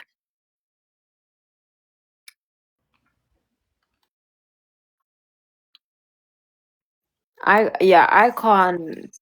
Not many people will understand it, but he, like, you know, he got rid of my trust issues. He got rid of my toxic behavior. He got rid of, like, we was all about healing. Like, we was all about healing and breaking toxic behaviors, because he was so big on love languages. He was so big on he was very academic. Yeah, I was able to read it. It's just on the table there. He was very academic, very about self-healing, self-motivation. Yeah. He said to me, this relation, and he wanted this relationship to be different from whatever relationship he's ever had. And that's why it was easy for us to deal. And like I mentioned it to Emma before, we used to do, like, every few weeks, we used to do questionnaires in our relationship, just to see if there was anything that we never missed, or there was no grudges, and if there was, we speak about it. So he was very productive. Can you share with us what was James's favorite Bible verse? He loved Psalms. and Esther. Oh, there was a few, but the one main one he loved was Psalms 142.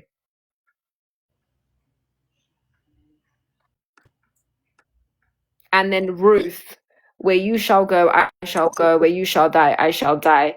Where you shall be buried, I shall be buried. And then so, and they say something else. And then if death separates us, may God deal with me severely. I'm chopping it up right now, but that was when that was mine in his scripture. Oh, we loved reading the Bible together. His Bible. His Bible is rubbed out, used and abused. Yeah, this is his Bible. Like, it is falling apart, like literally falling apart.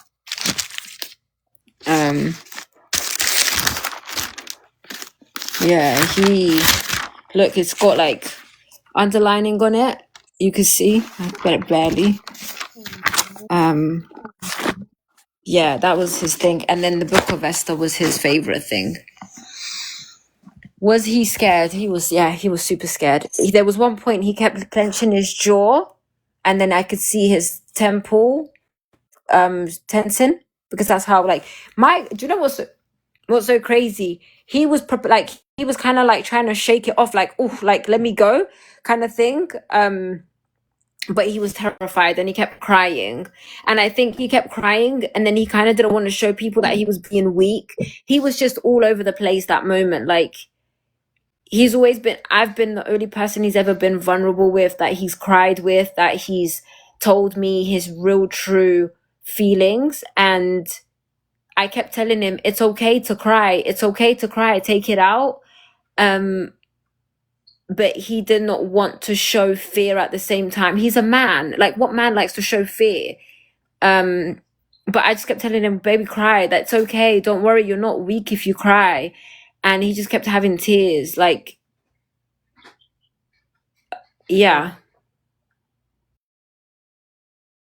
I always called him my boy. Like, he used to hate it because he was like, you're just so maternal with me sometimes. And I'm like, am I really maternal? Because it's like, I always wanted to protect him. People don't understand, like, when you are made out to be, he did not want me to worry. When you are made out to be the beast, and that name lives with you for the rest of your life, you become, it's like Beauty and the Beast. Like, we watched Beauty and the Beast a week before he passed away, but it's like, he was so scared to show emotion because, yeah, he's probably like, it was just so sad. You've got to think as well, he's probably never learned how to show emotion healthily either. So he's gone from a traumatic childhood, then he's now locked up as a child. Now he's in solitary confinement by himself for however many hours a day, constantly. Like, how can you even learn to deal with your emotions? You've never been shown how to. And then you're put around other people that are maybe perhaps not so nice people. I'm not saying obviously everybody's in there is horrible, but like, great people.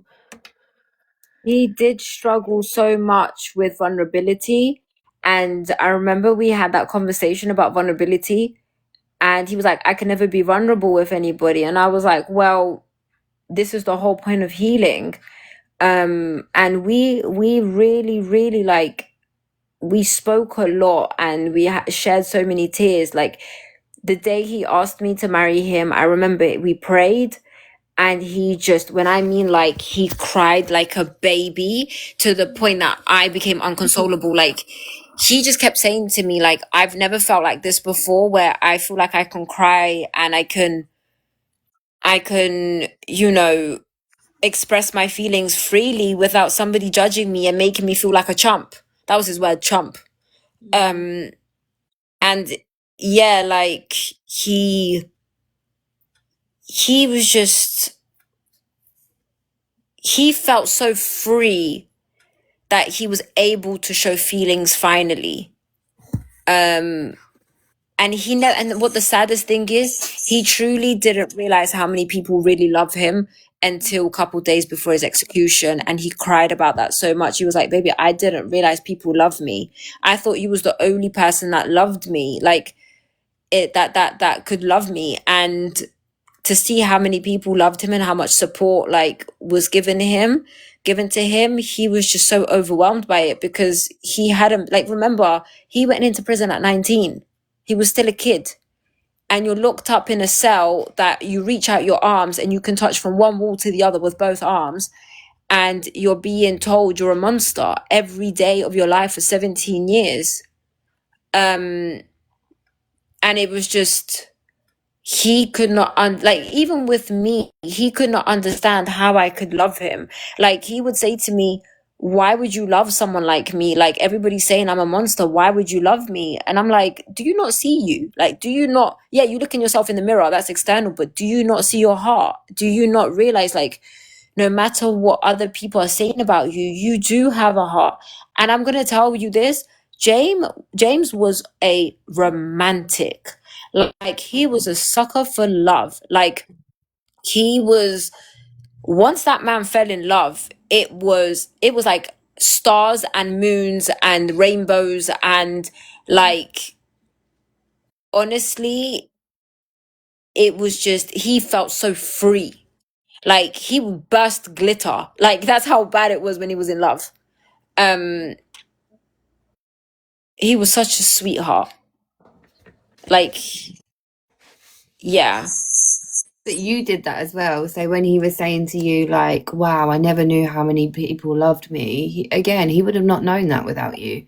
You were able to, you know, speak up for him and get all of these people involved. Otherwise, he would have not ever known that either. So that's something to take away from it as well. When he told you that, like, you did that, nobody else. You did that. Yeah. Did you share any times you both laughed together? We always laughed. One thing about James and I, we always like, we had this weird twisted humor together. Like, guys, if you had our humor, only us two understood it, but people would look at us like, are you too crazy? Like, we used to tease each other so bad. Like, you know how we call it banter, right? Oh my God. Like, Emma, we used to come for each other crazy. Like,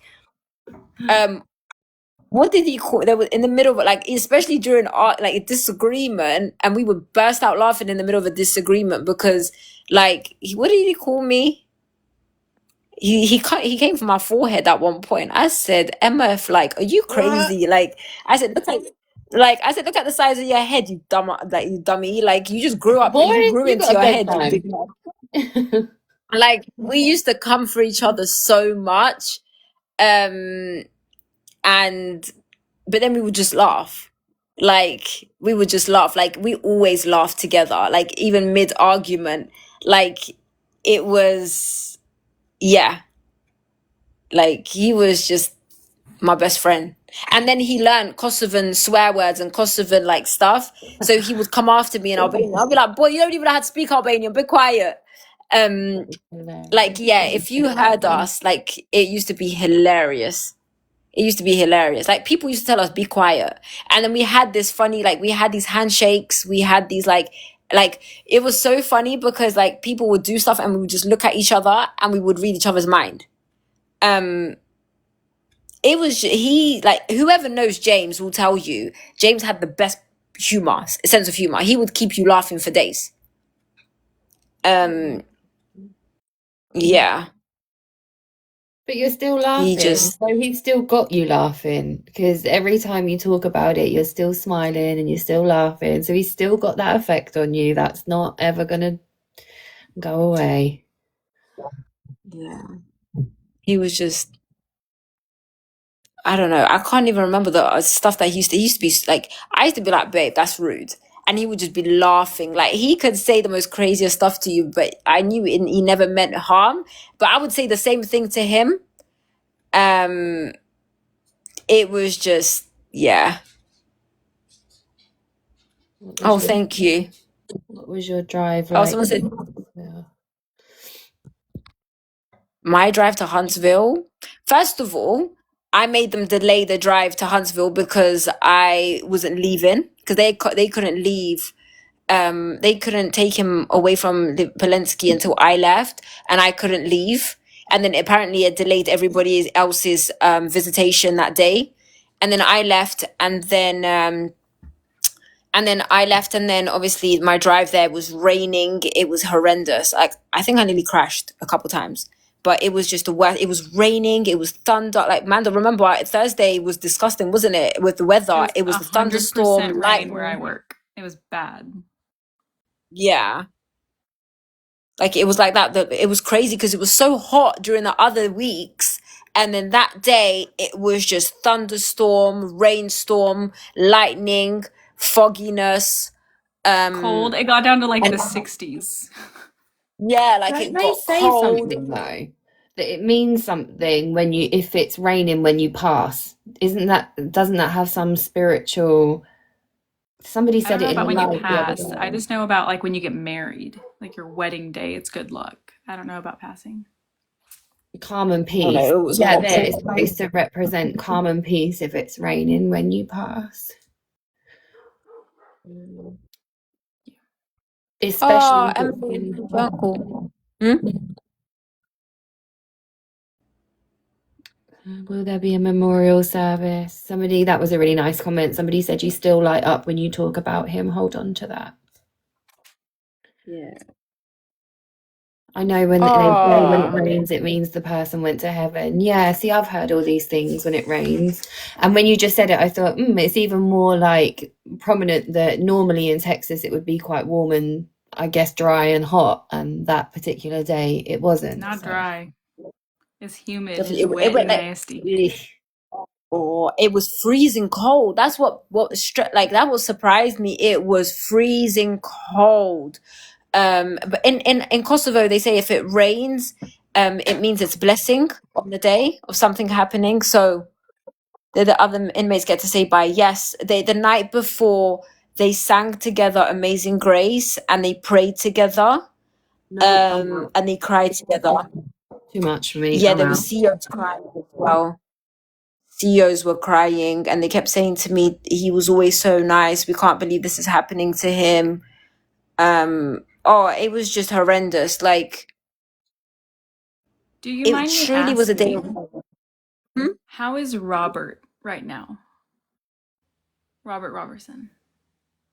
Manuela? Yeah? How is Robert doing right now? He is okay so far, but he's done with all this bull crap. He's okay so far, but he's fed up with all the bull crap. Yeah. He's done. Like, he's done with it all. Yeah. I don't blame him. I don't blame him. I would be tired of this all because it's like everyone knows he didn't do it. So it's like, who's Robert? Robert Robertson.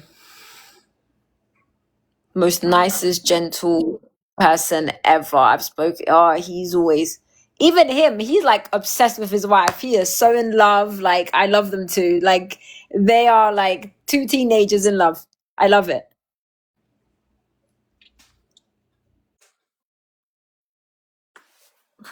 Was there any side I'm trying not to be a smart ass with that question. Probably death. What do you mean? That would be it. Yeah, that's pretty much the only side effect. Robert Robertson, he was a friend of James's. He's currently fighting the death row as well. Did you ever record video calls? If you had any, death row inmates weren't allowed video calls, and TDCJ they only do one a month, right? Polensky did only one a month for general population video calls. I don't know how many a month you can get. I think it also depends because some people you use Securus only, but some people you schedule it through the visitation portal.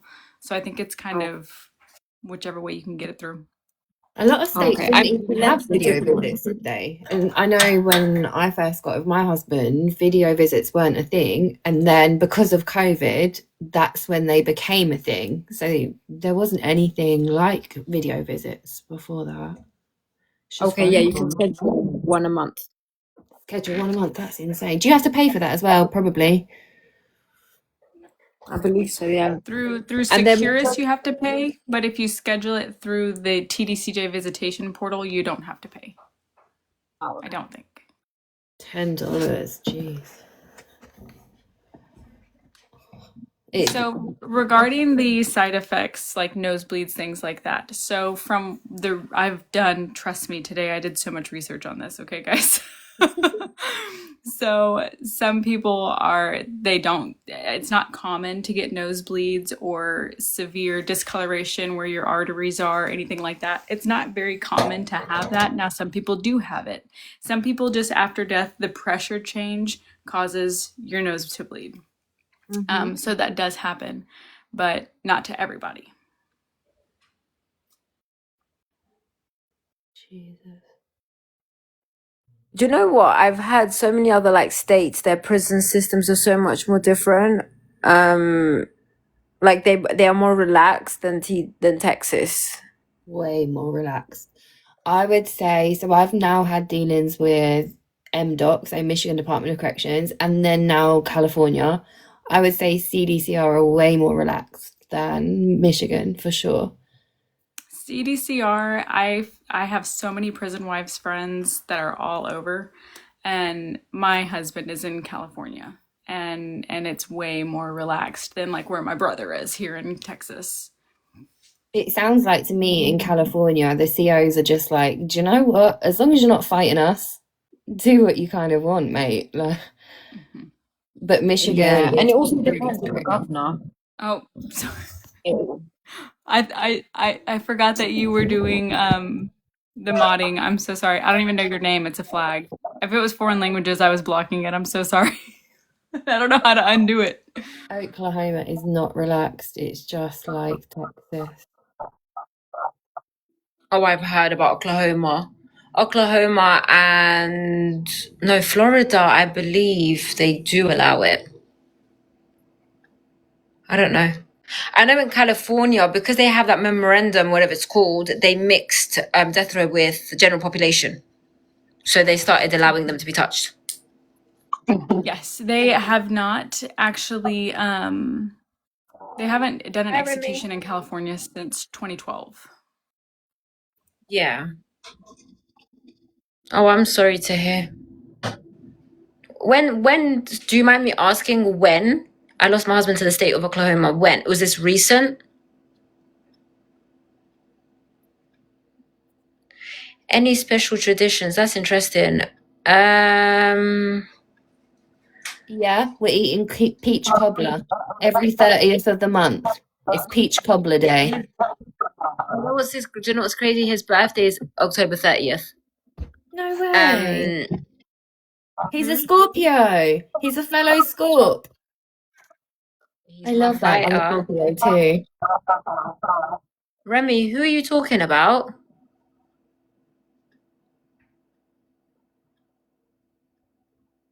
Her significant other is getting my significant other has to be getting a date in September. Oh no. Who's Remy? Who? Hold. Kashawn.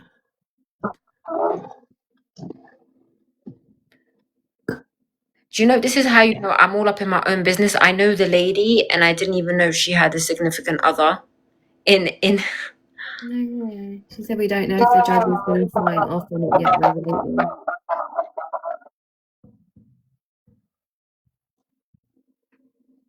Are you in Texas, Remy? Remy.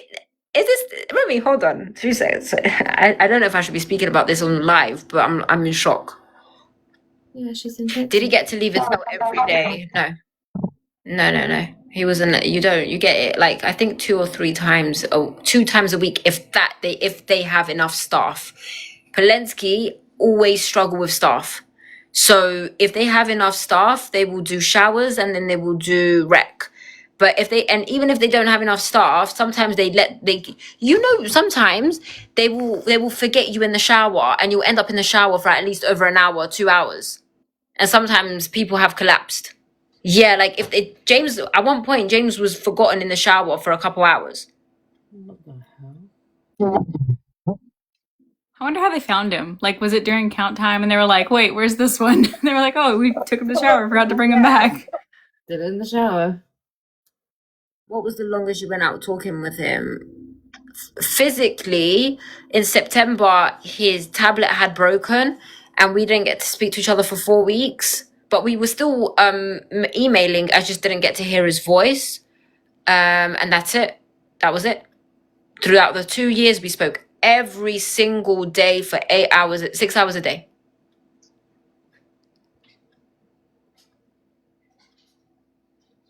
That was babes. That was my babes. Okay, I gotta hop off of here. My prison wife is live and she's really blowing my stuff. Something must be happening over there. And I she's was just about to say, it's 3 o'clock in the morning here as well. Shall we take a pause for this evening and we will reconvene another night? I'm good with that. Yes. Me too. Alrighty. I'm tired. I'm gonna have a good one. Okay. Text me if you need anything, Tiana. Thank Emanuela for us as well for looking after you. Thanks, Emanuela. Manuela, can you hear it? Everyone's saying thank you for taking care of me. Oh, you're welcome. Thank you. Good night, guys. God bless you. Take care of yourself. She's just like, good night.